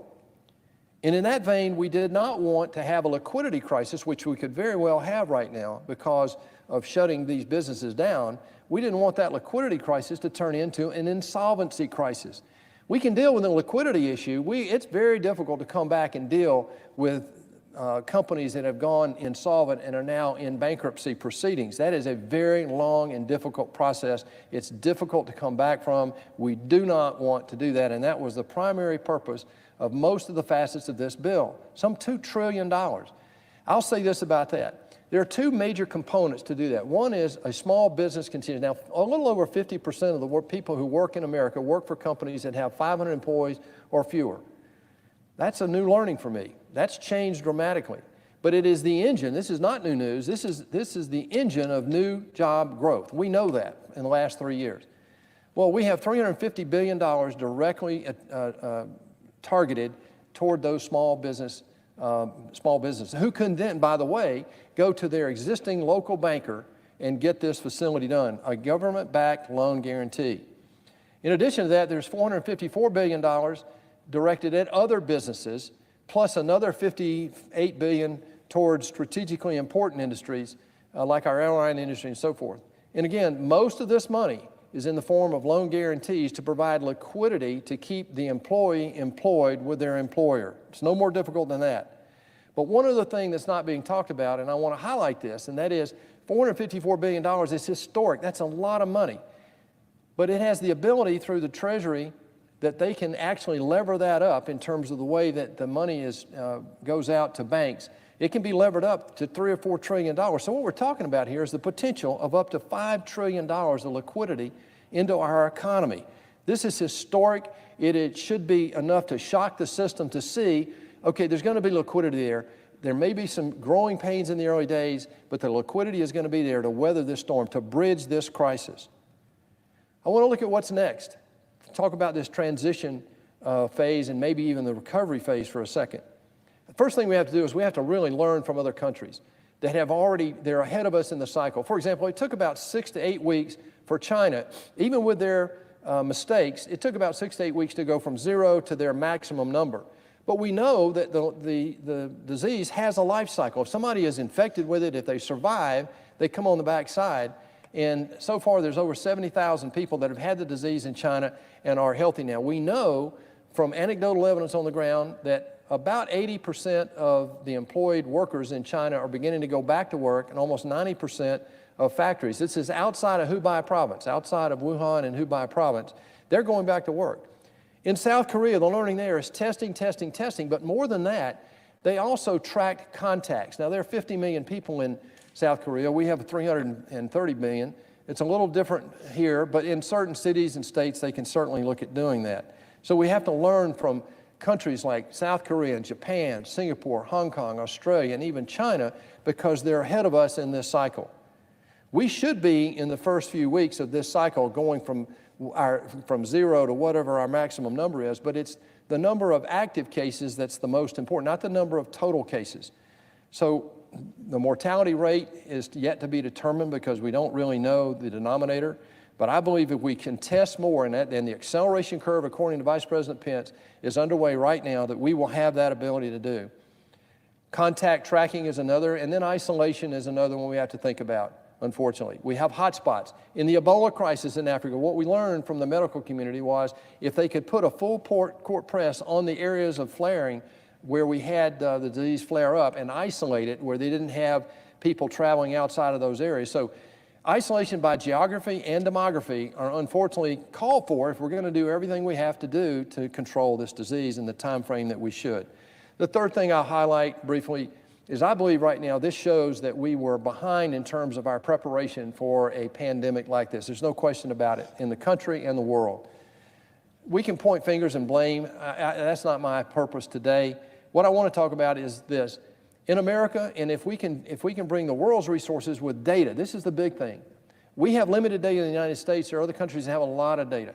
I believe if we aggregate that data and create a Manhattan Project type effort to go toward vaccines and treatments, that we can absolutely be ready for flu season next year if in fact this particular COVID-19 virus has a seasonality. We don't know that yet.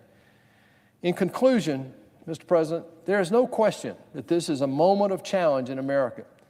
I will say this, that President Trump, for all his detractors, early on stepped up and was a strong leader. I said this several years ago.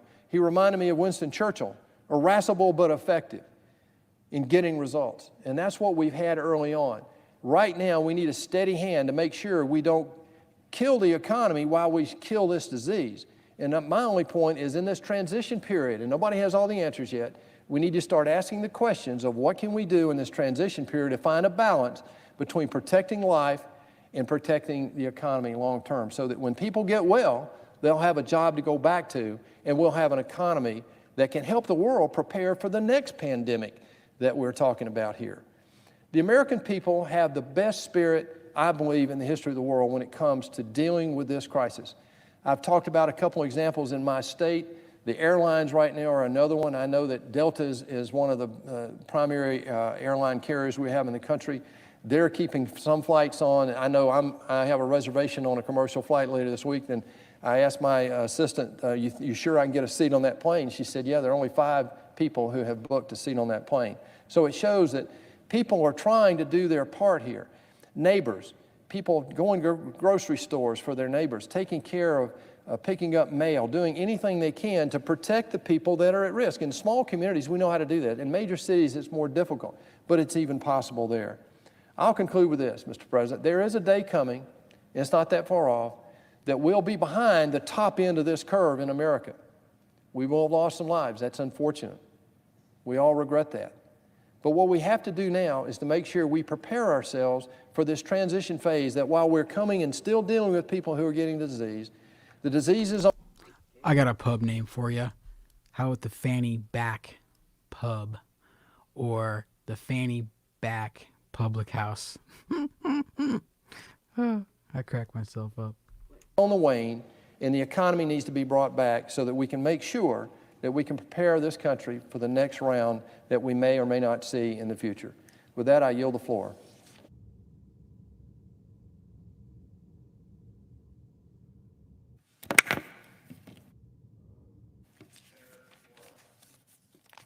I received a call a few hours ago from someone I've known for a long time, and a gentleman in his, I would say, early to mid-90s. And he wanted me to stop saying that what we're facing is an unprecedented challenge. And I was taken aback. I mean, none of us have ever lived through anything like this or confronted a situation this painful or so dramatic. And so he challenged me to do something that I'd actually done a few years ago, but as it shows, even a few years erodes memory about things that happened long in the past. He challenged me to say, everybody's comparing this to the last time we had something like this. It required the nation to react like we did in World War II. And so it caused me to go back and look a little bit at the years before that great and bloody conflict. It's interesting, in the years leading up to 1941, President Roosevelt had an effort to pack the Supreme Court. And it was incredibly controversial. It ended up falling apart in 1937. It ended up falling apart, actually, because members of his own party turned against him. And it actually weakened him in that tail end of his second deal. President Roosevelt was so upset about what members of his own party had done to him that in 1938, he did something unprecedented at the time. He got involved in Democratic primaries and tried to take out members of his own party who had opposed him.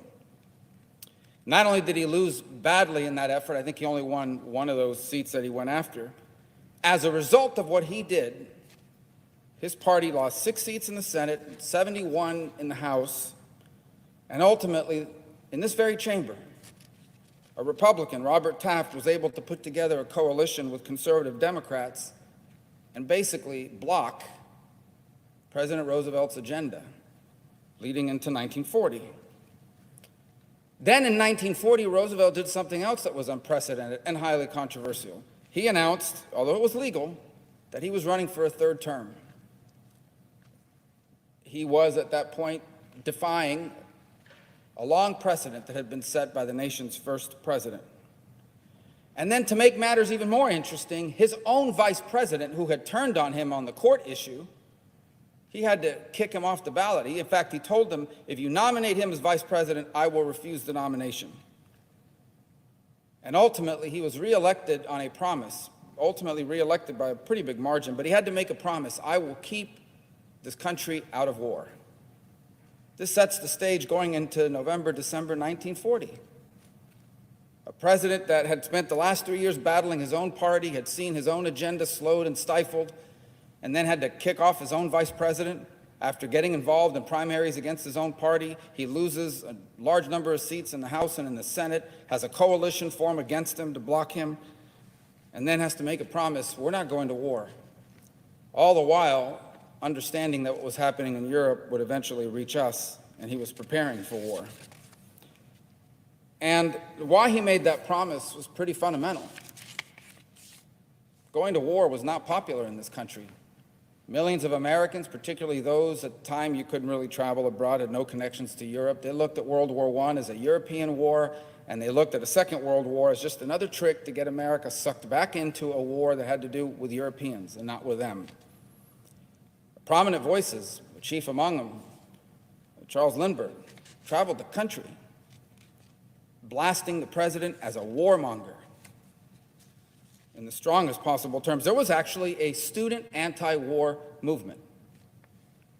Now, not as many people went to college at that time as did in the 60s, but it was really a precursor to that very movement. Why? Because these young people in college were the ones that were going to be sent to war if there was one, and they wanted no part of it. And then, in the blink of an eye, at 7:48 a.m. on the 7th of December, 1941, the Japanese attacked the U.S. naval base at Pearl Harbor. They sunk 4 of our battleships. We lost almost 200 airplanes, and 2,300 Americans perished on that very day. Even to the end of the war, it remained the 3rd bloodiest day of that very bloody conflict. America was not ready for war. They had started a draft by a 1-vote margin. They were able to vote it into place. They had begun some basic rearmament, but we had lost a significant percentage of our Pacific fleet, and frankly, to this day, there are legitimate questions, not about whether the Roosevelt administration knew in advance that this was happening and allowed the attack to happen. No, those are conspiracy theories that they should have known. This was a massive intelligence failure. In fact, up to 30 minutes before that attack, the ambassador to Japan was here negotiating with the United States over an oil embargo.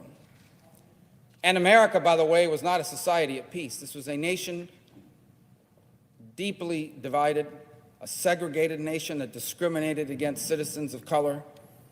There were very serious labor disputes going on throughout the country. Many still wore the scars of a deep and painful economic depression. And yet, in the blink of an eye, this nation was confronted with an enemy and had no choice but to put aside all that had happened to that point. Everything, all the problems they had with the president, all the problems they had with each other, even those Americans that had been discriminated against, were willing to do that. Tremendous testament to the contribution they made to the effort to win that conflict. And in the blink of an eye, literally every aspect of American life was changed overnight. Think about it. 1 minute you are a student demanding that we stay out of war, and the next you are volunteering for service. 1 minute you're a housewife, you're a retiree. The next minute you're back at work, or at work for the first time in your life at a factory, making munitions or something else needed for the war effort. School kids, children, were put to work in farms because so many people had left farming to move and fill the industrial jobs, because the men that would have otherwise fulfilled those jobs were now wearing a uniform and dying by the hundreds every day, and then by the thousands all over the world. We rationed food. There was food rationing. You could only eat so much. A family only got so much. Gasoline was rationed. I think it was 3 gallons a week, if I'm not mistaken. Clothes was rationed. You know, the government stepped in and said, you can't build kitchen appliances, no refrigerators, no ovens, no vacuum cleaners, none of it. We need all of our industrial capacity to fight and win a war. People on the coasts, and you still see old pictures of this to this day, off Miami Beach, off New York. People had to have these, turn your lights off at night and close the shades to your window because there were German U-boats just off our East Coast. People were asked to make tremendous sacrifices. Not for 3 months, not for 6 weeks, for over 3 years and longer. And sacrifices ultimately, perhaps the greatest of all, they sent their sons and fathers off to die in the defense of this country and of our freedoms. I do not mean to diminish the challenges that are being asked of us now. There isn't 5 minutes that goes by that I don't get a call, a text, or an email from a small business who just 2 weeks ago was having its best year ever, talking about hiring new people, and now they're bankrupt. They're done. They're finished. And they may never reopen again. From a young couple I talked about earlier today in a video that I made, 2 weeks ago, recently married, planning to start a family, both had good careers. The next minute, both out of a job, not sure if the place they work in will ever exist again, not knowing where to go. 1 minute, you're the father in a family or the mother in a family who has never had a day in your life where you were not employed by someone. And the next, you're being told, go to a website or call this number, you need to go get unemployment. They don't know how to do it. They've never done it. So I do not mean to diminish the sacrifices that our people are already making. I simply mean to put it in perspective and also to give a little bit of clarity as to what will be required of us to win this war. Because in the end, our enemy is not a nation state. It doesn't wear a uniform. But it has invaded our nation in a way that's required us to do things we have not been asked to do or anything close to it since late 1941. So what are the lessons to be taken by that era in our history? By the call I got today saying, stop saying this is unprecedented. The lesson to be taken is, number one, in moments like this, government action matters. It is important that we have a functioning government that can address problems in the space in which government must act. That is what is being asked of us here today. What is being asked of us is not to pass a perfect bill or to pass legislation that will cure the virus or to pass a law that has everything we've ever wanted. What's being asked of us is, can you function as a government? Can you do the most basic things that a society needs from its elected leaders at a moment of true crisis? Can you do that? And so far, for 3 days, the answer, sadly, has been no. I hope the answer at the end of this day will be different. But the second thing it teaches us is, you cannot confront a challenge such as this with just government. That war was not just won because of political leaders or our armed forces. It was a whole of society effort. Every day, Americans were being asked to do things they had never done before in places they had never been, not just to make sacrifices from what they couldn't have, but sacrifices in what they were asked to do affirmatively. That will require the same of us now. And I want to tell you, there are people already doing that as we speak. The examples are too long to mention. But all over this country, there are people that are doing extraordinary things, stepping up, doing more than they've ever done, because they have to. They know they must. I have no doubt that if our government leaders do their job and are willing to do their part and provide people transparent, clear, truthful guidelines about what we face and what lies ahead and what is expected of them, they may not be happy and people may not be excited about it, but they will do it. I know they will do it. They are already doing it. The third lesson is the awesome power of our country when a diverse population of go-getters, the most creative people that have ever walked the earth, come together, put aside their differences to confront a threat they face in common. And again, that is not possible. You can't ask of that of a society.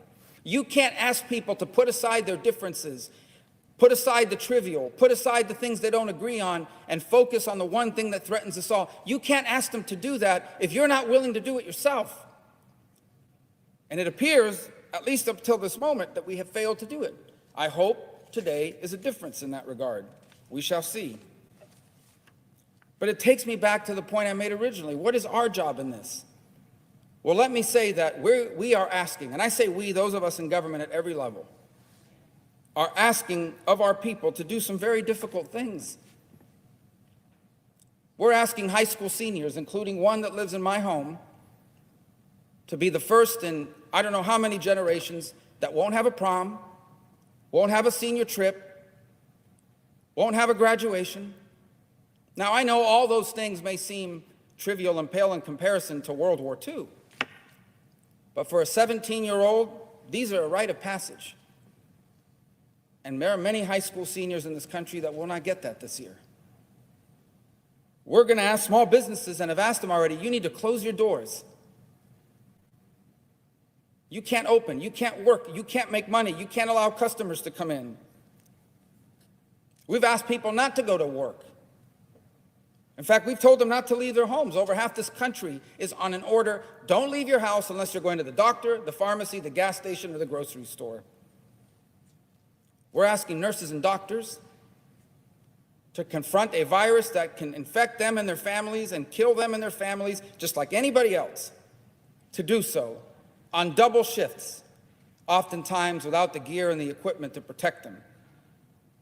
We're asking truck drivers to drive all night, also vulnerable to the virus, also worried about all the other things all of us are worried about, drive all night, because tomorrow those shelves need to be stocked with all the things that people are buying because they're afraid it's going to run out.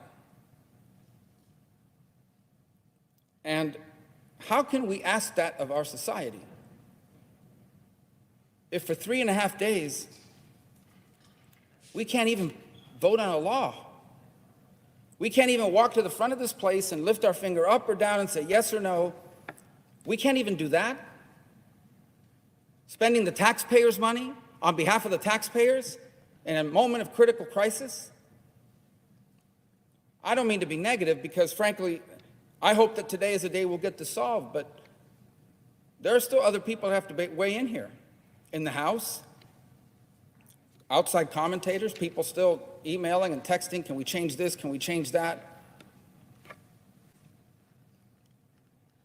I just don't know how we can ask people to do all these things we need to ask them to do, and in return tell them, by the way, we're going to take our sweet time to do our part, and our part's the easiest one.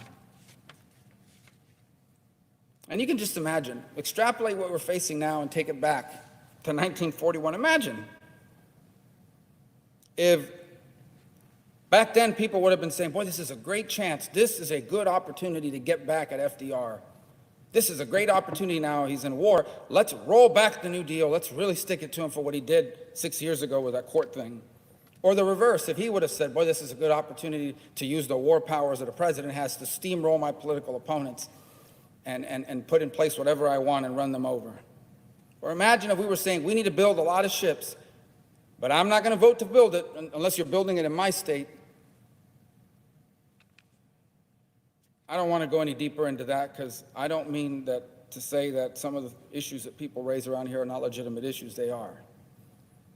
But sometimes the legitimacy of the issue, the importance of the issue, has to be weighed on a scale against the gravity of the moment.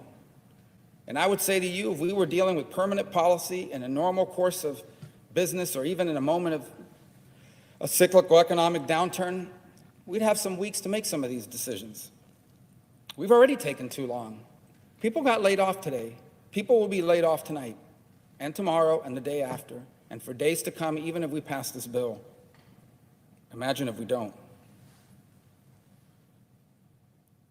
What we are facing is the toughest thing this generation's ever faced. There's no doubt about it. And perhaps with the exception of gentlemen and people like the gentleman that called me this morning, it'd be the toughest thing we ever face in our lives. World War II was worse. This virus is terrible. But it will not last as long or kill as many people as that war did. But it will kill far too many people and last far too long. But it will last longer and kill more if we don't take action now.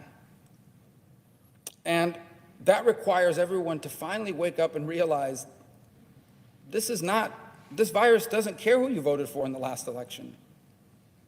It doesn't care what you write on Twitter or what snarky remarks you come up with in your commentator moment on cable news. It doesn't care about any of that stuff.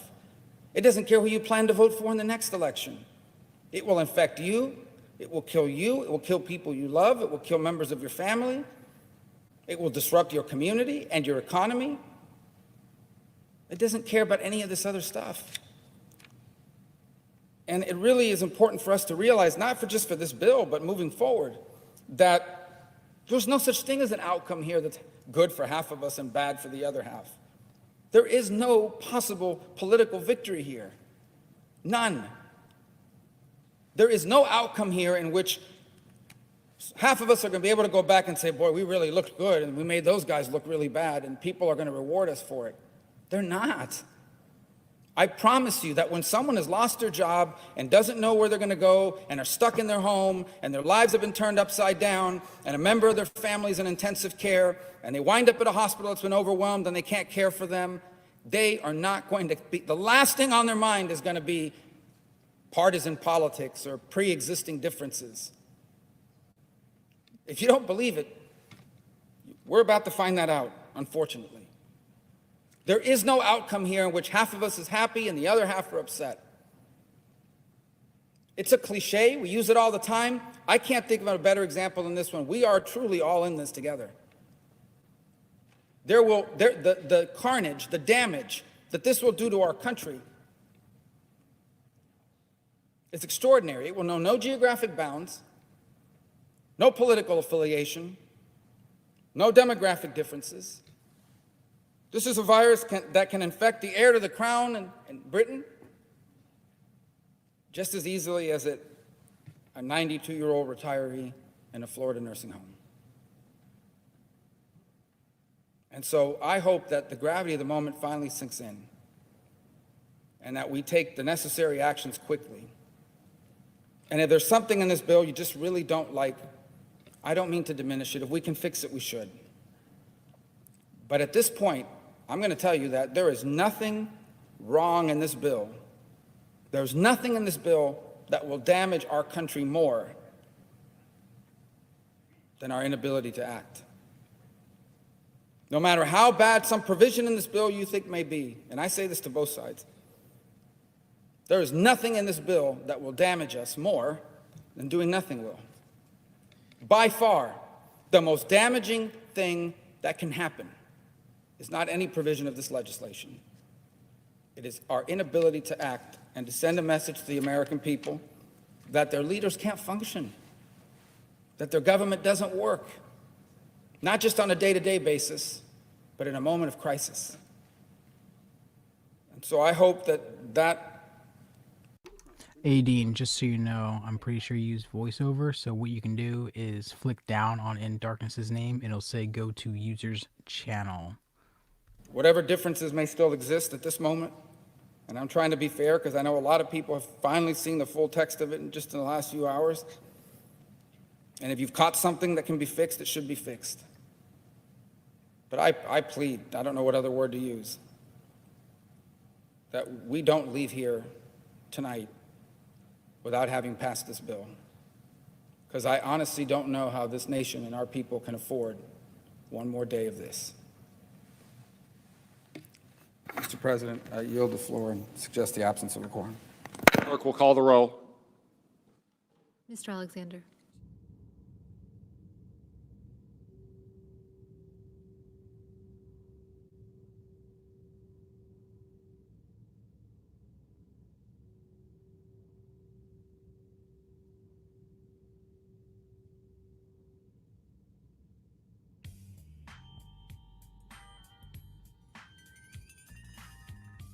Wow, that was a fiery speech, if I do say so myself. That was quite interesting.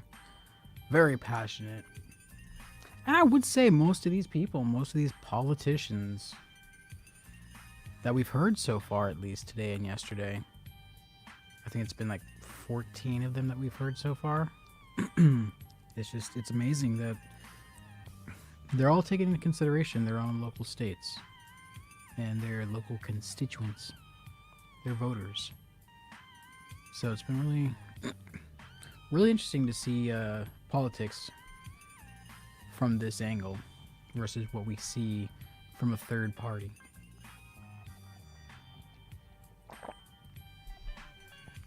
I'm drinking from my elephant cup, by the way. What's going on in the chat, y'all? Oh, that's the wrong window. There we go. You are welcome, Adine. So if I missed a particular comment, let me know. Or just repost it, tag me at Theory of a Blind Man, or at whatever. Just tag me. I'll find it.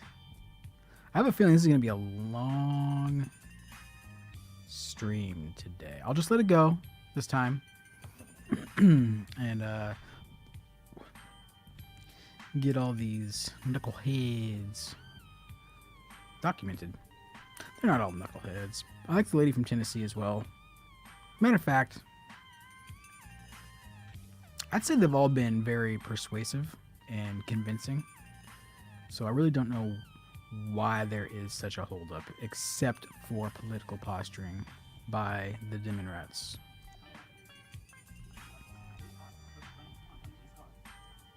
Police car revolving, person running, oncoming police car. Okay. You are welcome in darkness. Oh, so the other night, remember I told you guys that, you remember? I told you guys about how my video with Armando got limited, or no, ads. Oh, I have a call. Uno momento, por favor, por favor, por favor. Uno momento, por favor, lo siento.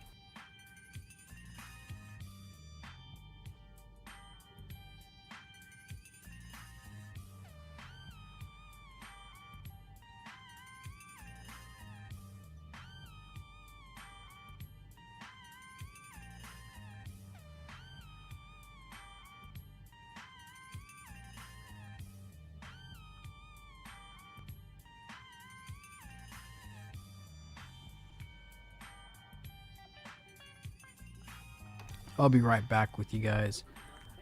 I've got a very, very important phone call. So in the meantime, enjoy the speakers next. Who's up? Thanks for what? Oh, you are welcome standing. I have to double tap on someone's name. You can just swipe down on their name as well. And then, yes, double tap on the option that you're looking for. Alrighty. I'll be back.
No, Greg, that package already came.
Hey, Greg, I just got a quote from Freedom Scientific yesterday, and they didn't mention anything about Jaws being free. So if you have a link to where I can read something on that, please put it in the chat below, or even message it to me or email it to me. Thanks, man. And eventually, some other senator might come up and speak. I don't know. We'll see.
Madam President.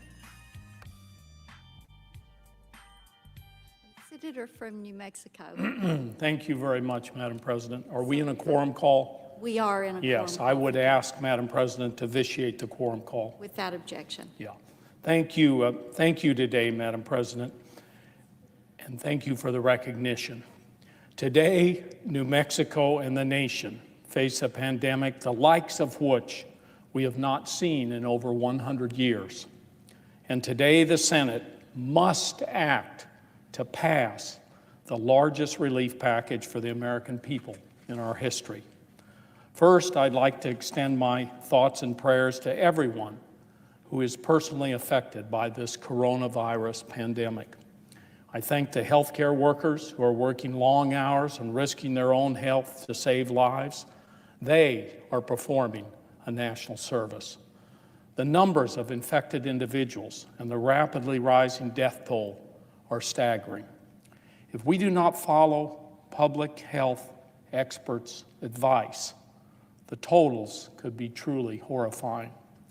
In New Mexico, we have over 100 diagnosed cases, and today the first death in our state was reported. A senior citizen from Eddy County in southeastern part of our state passed away on Sunday. All New Mexicans are facing new challenges, a threat to our health, a threat to our economy. My top priority is easing this hardship and making sure New Mexicans have what they need to stay healthy and to stay economically afloat. With that in mind, I'm rising today to tell New Mexicans relief is on the way. Relief to American workers who have been put out of work, and to small businesses that are making impossible decisions because of the coronavirus pandemic. Relief to our hospitals and frontline healthcare workers facing an overwhelmed healthcare system in the coming weeks and months.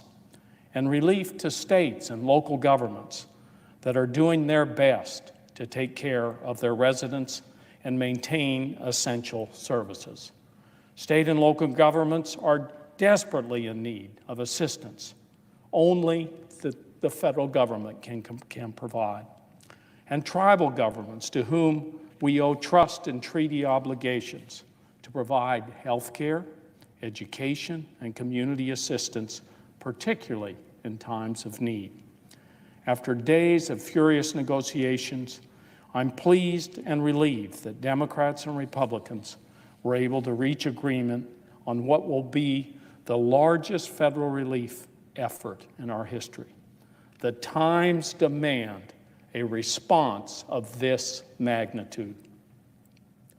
The stay-at-home orders, which make no mistake are necessary to stop the virus, threaten the livelihoods of millions of working families that live paycheck to paycheck. Millions of small businesses are in dire need of help. They power our economy, but simply can't survive during the kind of economic downturn we now face. The federal government has the power to make sure that people can take the public health measures that are necessary while also staying afloat financially. We here in the Senate need to make absolutely sure that everyone, not just those at the top, that everyone is taken care of and can weather this crisis. I'm strongly supportive of the small business relief in this bill, which includes loans of up to $10 million that can be forgiven and turned into grants if employees are kept on the payroll. This relief will go through the Small Business Administration and be available to any business or nonprofit under 500 employees. With Democrats at the negotiating table, we worked toward that goal. And as a result, American workers will receive 4 months more of unemployment insurance instead of just 3. Because so many Americans are now out of work, we need an expanded unemployment insurance plan. This plan extends unemployment to the self-employed for the first time. It increases the maximum benefit by $600 per week. Many workers will receive their full pay under this expansion. Just to give an idea of the magnitude of this problem in my home state of New Mexico, during the week of March the 9th, we had fewer than 800 claims for unemployment. This last week we had 11,000, and now we are receiving 7,000 every day. Also, because Democrats stood firm, our healthcare system will see an infusion of $55 billion more dollars into the Marshall Plan for healthcare. The total public health care investment in this bill is now $150 billion. We will establish a $150 billion relief fund for state, local, and tribal governments to help cover costs of fighting this virus. New Mexico is eligible for up to $1.25 billion from this fund. And we will bring accountability and transparency to the relief for industry and large corporations. This relief bill puts in transparency and independent oversight, and also makes sure that elected politicians, including the president, are not the beneficiaries of this fund.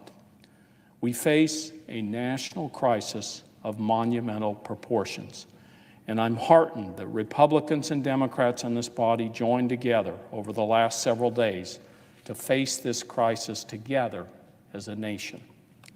This is what we do as Americans.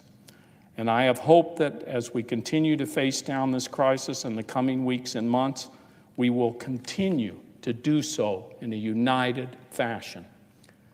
As Vice Chair of the Senate Indian Affairs Committee, I've been particularly focused on making sure that Indian country is not left out, and ensuring that tribes who are on the front lines of this public health and economic crisis have the resources they need and deserve. Together with my Democratic colleagues, I fought for and secured an $8 billion set-aside for tribal governments and their enterprises. This tribal relief fund will provide the 574 federally recognized Indian tribes with flexible resources they need during the COVID-19 response. And I'm glad we found bipartisan agreement on this. We also secured over $2 billion in emergency funding for tribal needs, and this includes over $1 billion for the Indian Health Service that will be used for everything from expanding medical services to purchasing equipment, to promoting public health education, to expanding telehealth services and increasing disease surveillance. And over $700 million that will go to the Bureau of Indian Affairs, the Bureau of Indian Education, and the HUD, Office of Native American Programs. These funds will assist tribal governments as they make their way through this crisis and support their members. Support BIE schools and tribal colleges and universities so that students continue with their education, and provide housing for those most in need who are impacted by this terrible virus. These are key victories, but we're not done. We must uphold our trust and treaty responsibilities to all American Indians and Alaska Natives. And so Congress must do more to respond to the unique COVID-19 related public health and economic crises in Indian country. Tribes are some of the most vulnerable populations with the least robust healthcare systems. We have a very scary outbreak on the Navajo Nation, and I'm sure that we need to weigh in and help there. For our next response package, and believe me, we're going to have to monitor this closely, and we're in all likelihood going to be back here again. We must make sure Indian country has equal access to federal coronavirus resources. Senator Heinrich and I fought hard for New Mexico priorities. We are working hard on issues that have to do with our national labs, one of our very, very top employers, in fact, probably the biggest. New Mexico's creative economy can't be left behind. Sitting as the lead Democrat on the Appropriations Subcommittee that funds the national endowments, I pushed for an additional $75 million for both the National Endowment for the Arts and the National Endowment for the Humanities. These funds will support local artists and arts programs through this tough economic time when arts and cultural venues are shuttered and artists and all others are out of work. There is no doubt that these are exceedingly difficult times, but together we can get through this. I would like to remind everyone to follow the public health measures recommended by the experts.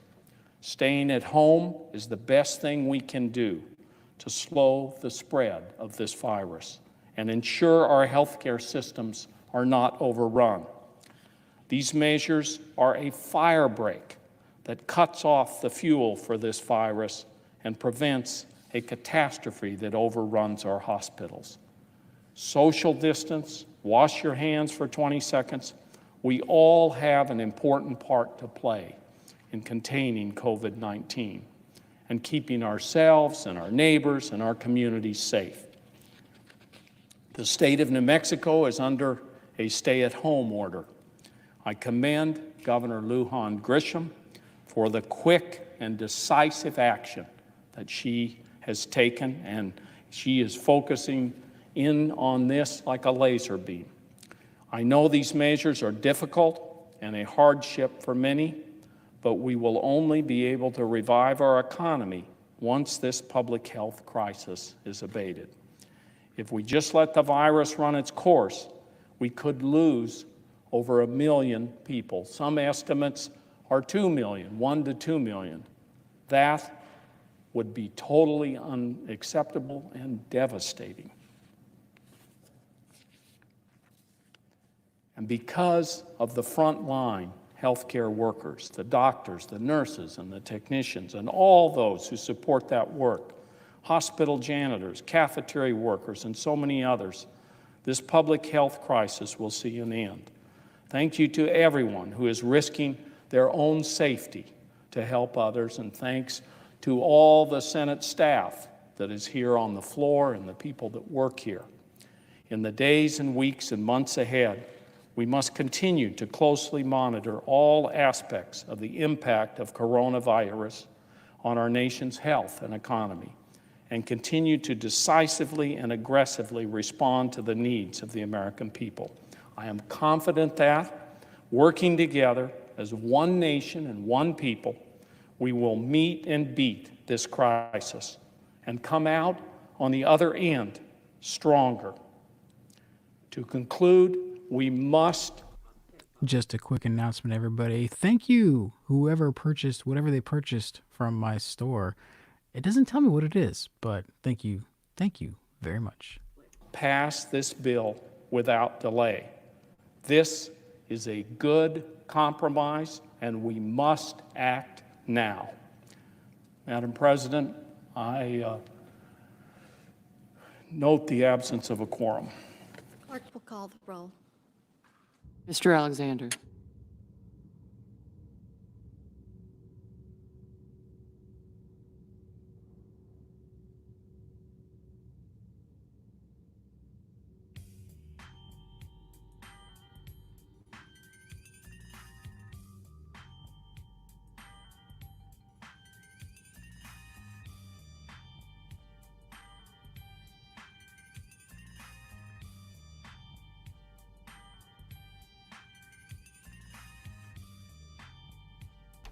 Already, Greg, I don't know if you heard me, but like I said, I actually got a price quote for Jaws yesterday, and they didn't mention anything about a free Jaws until June.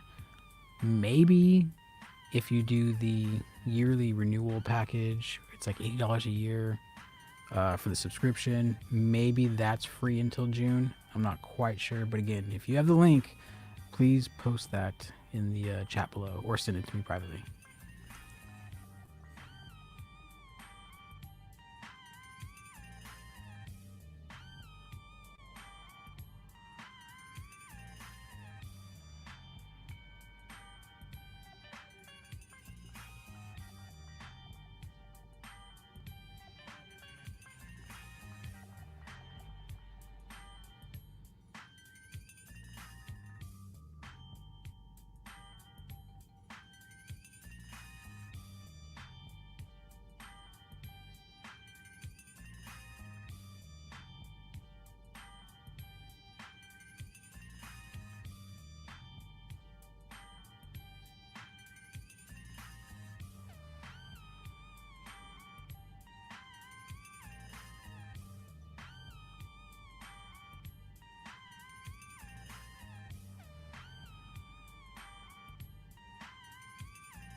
Right on in darkness. Thank you. I hope you like it.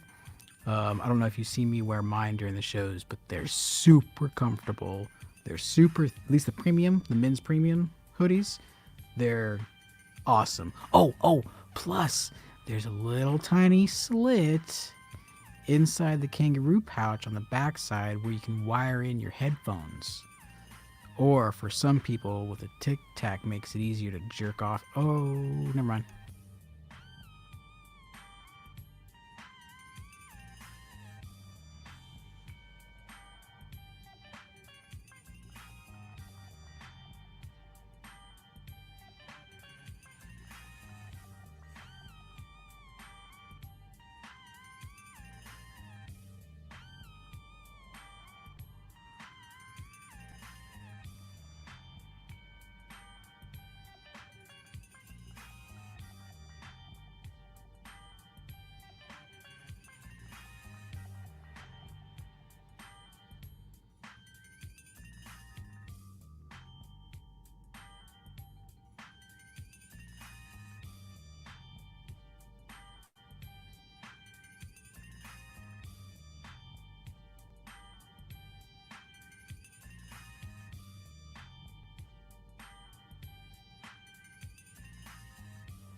Alrighty, Greg, if you're there, or anybody else that uses JAWS, I'm on Freedom Scientific's homepage, and the first heading is the COVID-19 update, and they talk about where we're now offering JAWS, Zoom Text, and Fusion for free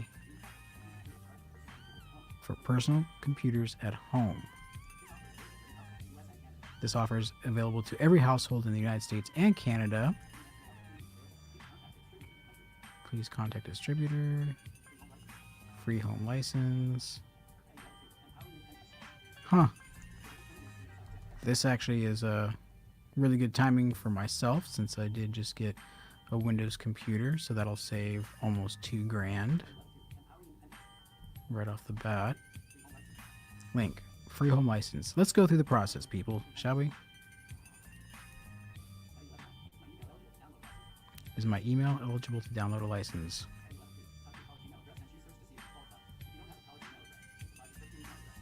If you don't have a college email address, provide your personal email address. Okay. I wonder if this is a school license and they didn't bother to say that in the opening message. Let's find out, shall we? Sponsored licenses. Educational.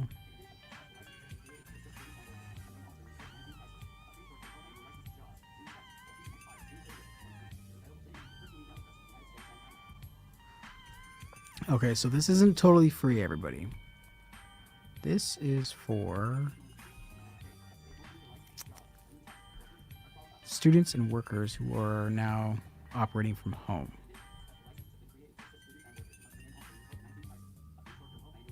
A free short-term license.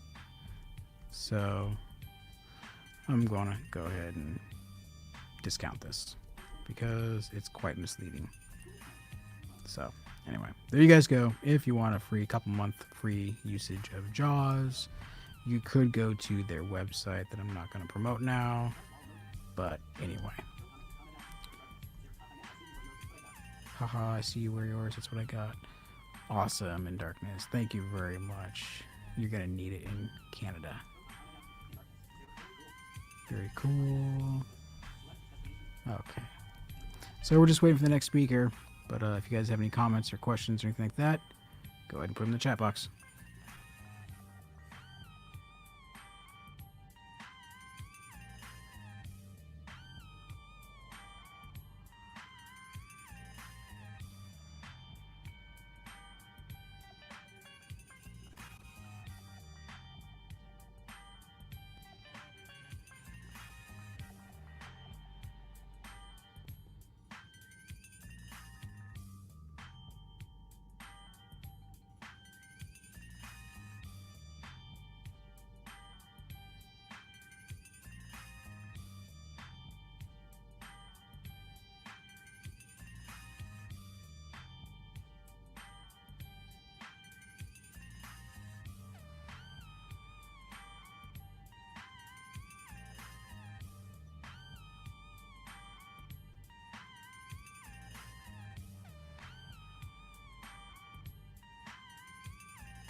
Yes, Adine, I also use NVDA. However, since JAWS is one of those things that come through the state agencies as far as teaching blind people, that's what I have to use because that's what they want me to teach them. So I get stuck with the bill.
Actually, in darkness, I think so. That's quite possible. I don't see why not, especially with how much money is coming down from this bill. Maybe there'll be something involved in that, but I'm not quite sure.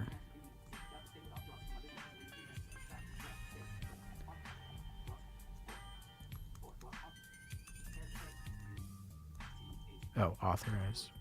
Doubt my state would authorize for my business, as it would be deemed necessary for a massage therapist. Well, yes, because you need to be able to, yeah, right. Because you still need to be able to operate your books, so they might be able to authorize JAWS. I don't see, although NVDA, since it's a personal use for you, that's fine. You can actually have JAWS-like settings in NVDA, so it essentially would be the same. And that is it.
Hey, crazy blind man. How you doing, sir? From the UK.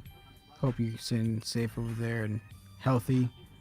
I know there's a lot of silence going on right now. We are just waiting for the next speaker on the Senate floor to come forth and proclaim their unity for the unified American people and fight this virus with a $2 trillion bill. So stay tuned.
Madam President.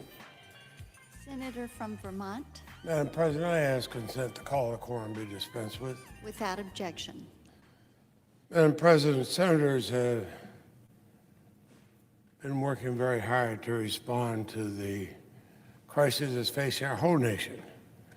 Each one of us has certain things in our states that might be unique, but we also are here for all of America. And all of America is suffering. I know my staff in Vermont, my staff down here, the appropriations staff have been working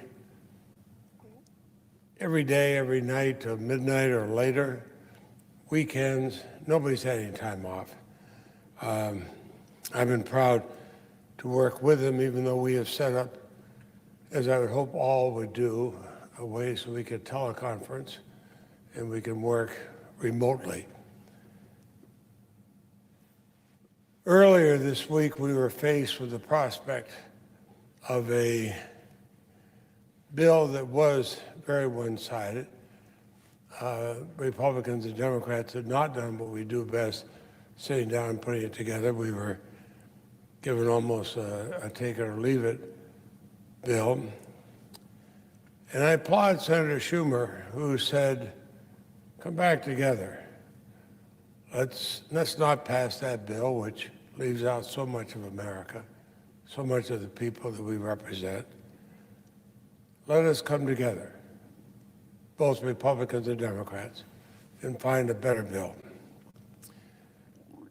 Now, late last night, actually, it's close to this morning, agreement was reached in principle on such a bill.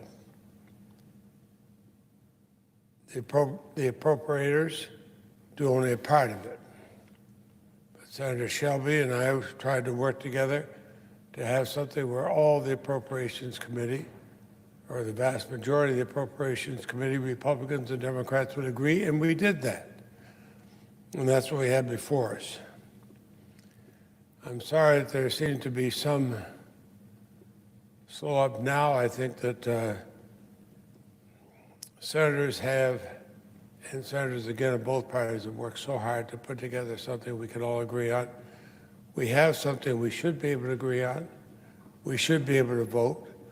I agree with the discussions that, speaking of just our party, discussions that Senator Schumer had this morning. We all know that none of us got every single thing we want. And just as I'm sure my Republican friends have not got every single thing they want. And is any bill perfect, especially something of this unprecedented magnitude? Of course not.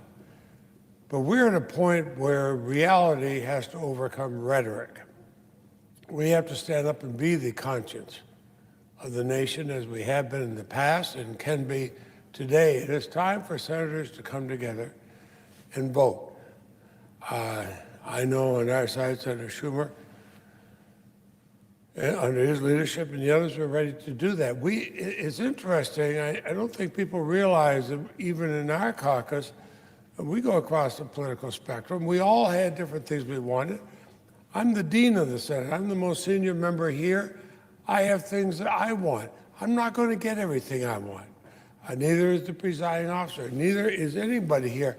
But America would get a lot more than it has now. A lot more than it has now. Let's do this for America. Let's pass this bill. Let's bring it up. Let's vote on it. Let's stop saying, oh, but yes, you have 98, 99% of what I want, but I've got this other little piece, or I've got this other little piece. No. As Americans, we should say, it's reality time, not rhetoric time. Reality trumps rhetoric any day. Let's go ahead and vote. I commend those senators in the Republican Party and those senators in the Democratic Party who've worked so closely with each other. I know we have in appropriations, but in so many other parts we have. And it's time to say, okay, let's vote. With that, Mr. President, I will suggest the absence of a quorum. Clerk will call the roll. Mr. Alexander.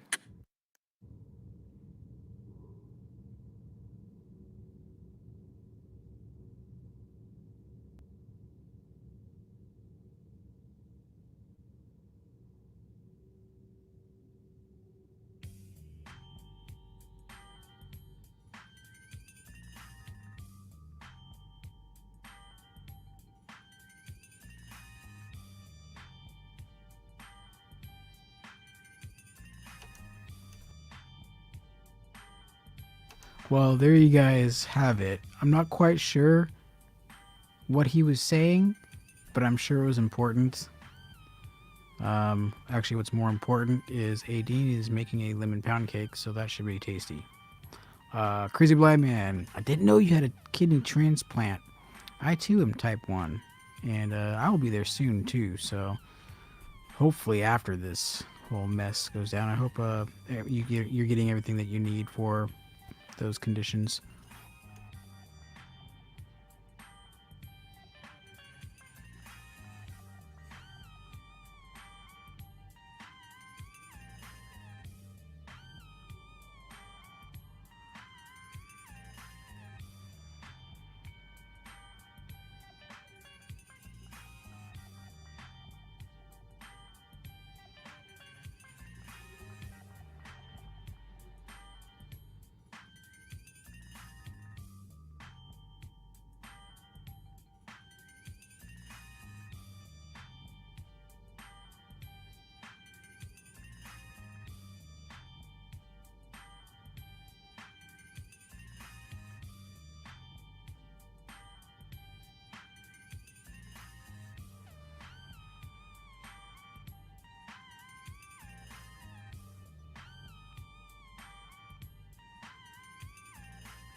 Hey everybody, I'm putting this question out to all my subscribers. Is there such thing as a town or city called Sweden, South Carolina? Let me know.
Let me know what exercises you do for your pancreas, Crazy Blind Man. I'd be interested in knowing.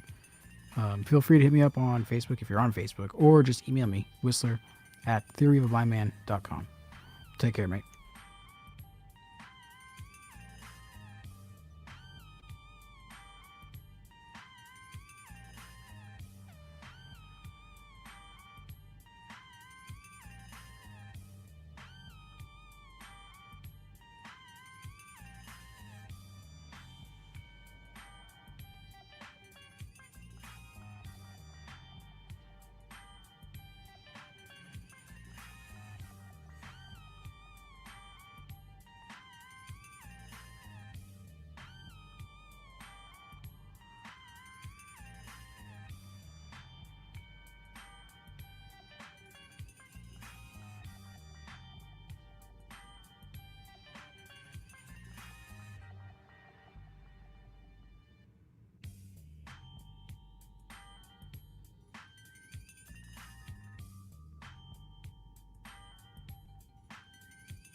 Thanks for stopping in, Adine. Take care and have a wonderful day.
Greg, if you just came back, we've listened to 2 other people. So, also, I got some information on the jobs thing. It's not actually free, just so you know. It's only a couple months that are free to students and employees. Special home license. If you go to Freedom Scientific's homepage, it's the first heading on the homepage.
It's all good, Greg. I'm just on the phone at the same time while we are waiting for these senators to speak up. I don't know what's taking so long.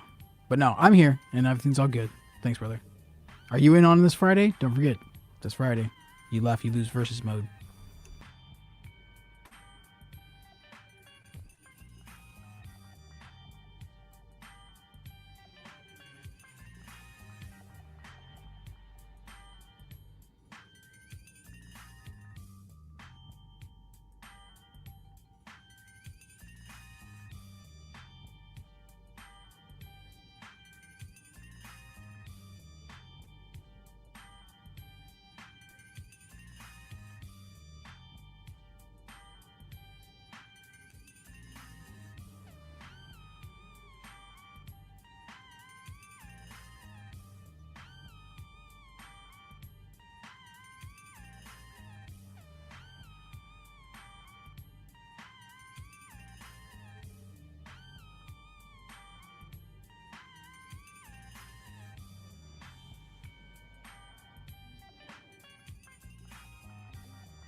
I don't know what's keeping these guys so long.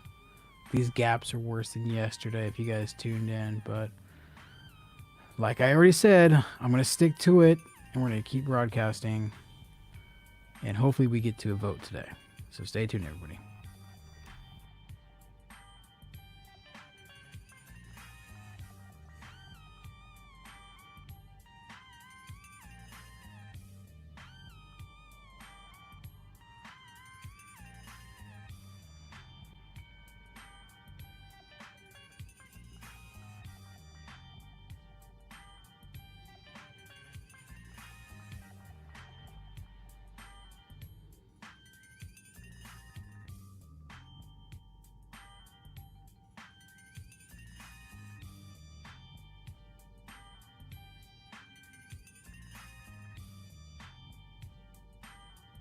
Alrighty, Greg, take care. Thanks for stopping by.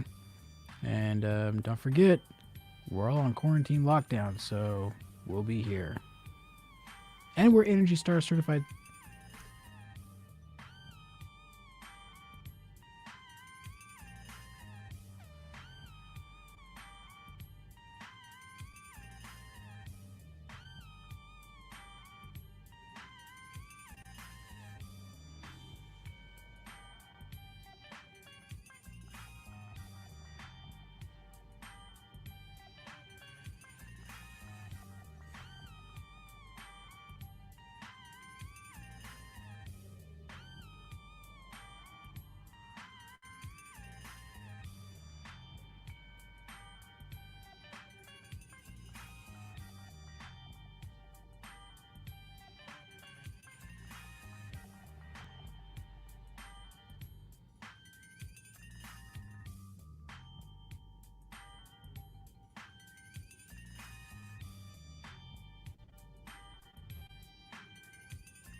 Alrighty.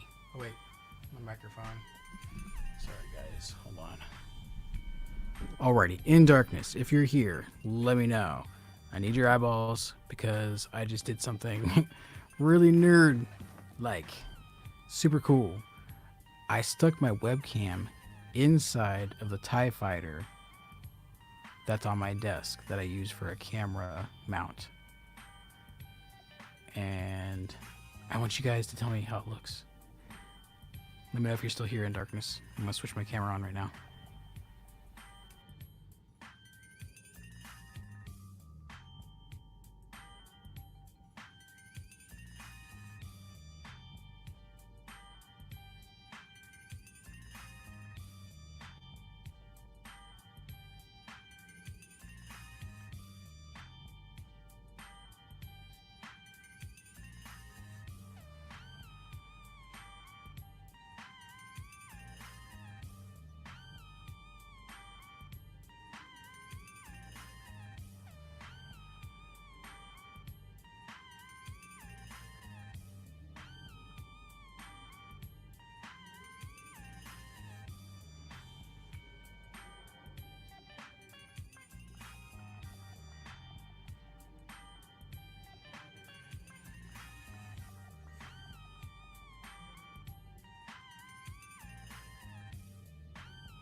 Alright, in darkness, if you're here, let me know. The camera is now inside the TIE fighter. This looks so cool. Okay. Oh.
So how does it look in darkness?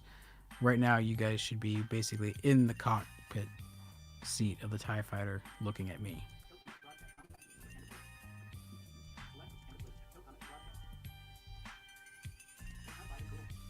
And then what I can do too, I can actually change my green screen to the starry background. Actually, let me do that really quick.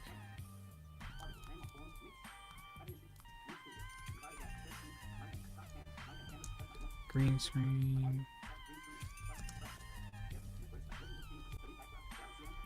Wait. Yep, this one.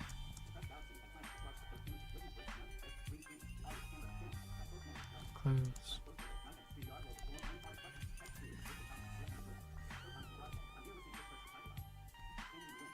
Oh, hey, Standing, you're still here. Hurts to type a lot. Oh. Well, yeah, don't worry about typing then.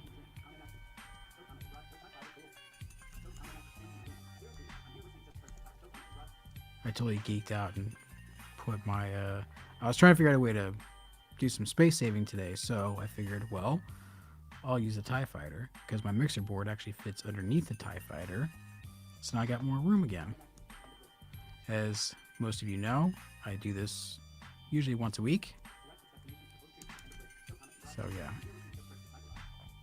And I don't know what's taking these guys so long to talk, but I'm going to give it another 5 or 10 minutes. And if they don't come back by then, I'm just going to go ahead and end the stream.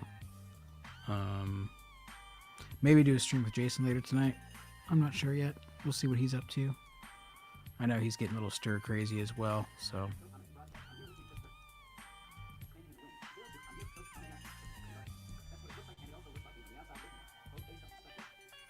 That's what it looks like. And it also looks like being on the outside, looking in. Both based on perspective. Oh, that's kind of cool.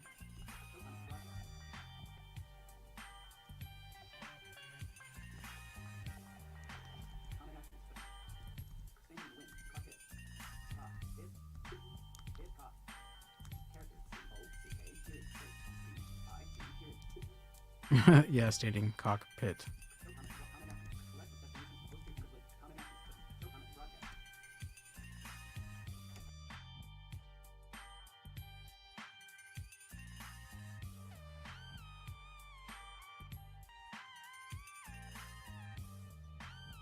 Sorry, Standing, if that's the one you retracted.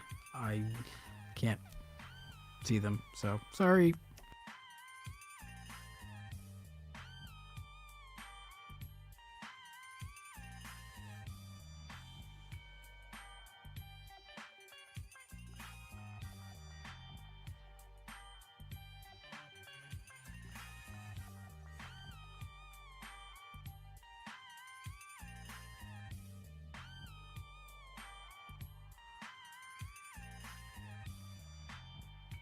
Alrighty guys, I'm going to change to the other view,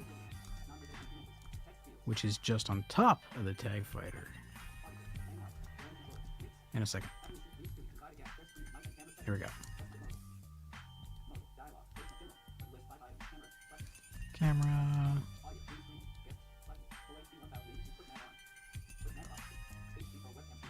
Here is the top camera view.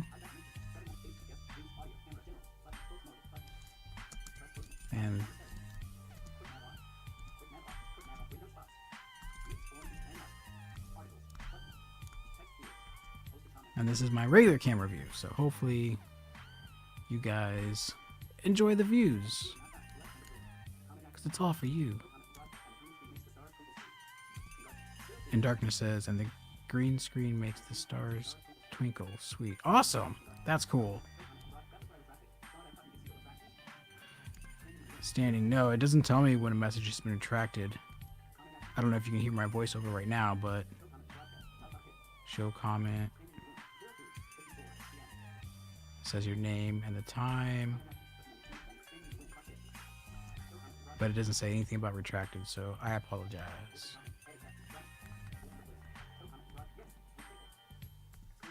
Yes, sweet twinkles.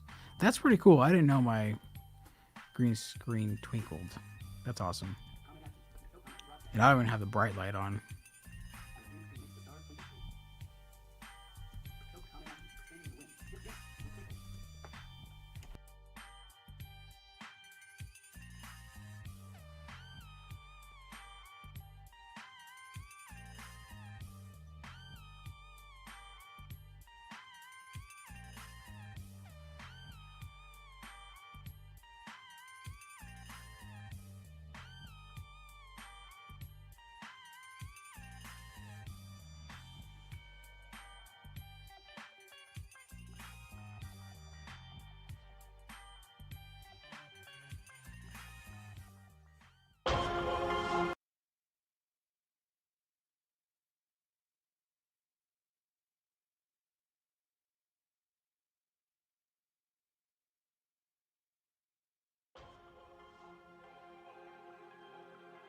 Alrighty, everybody.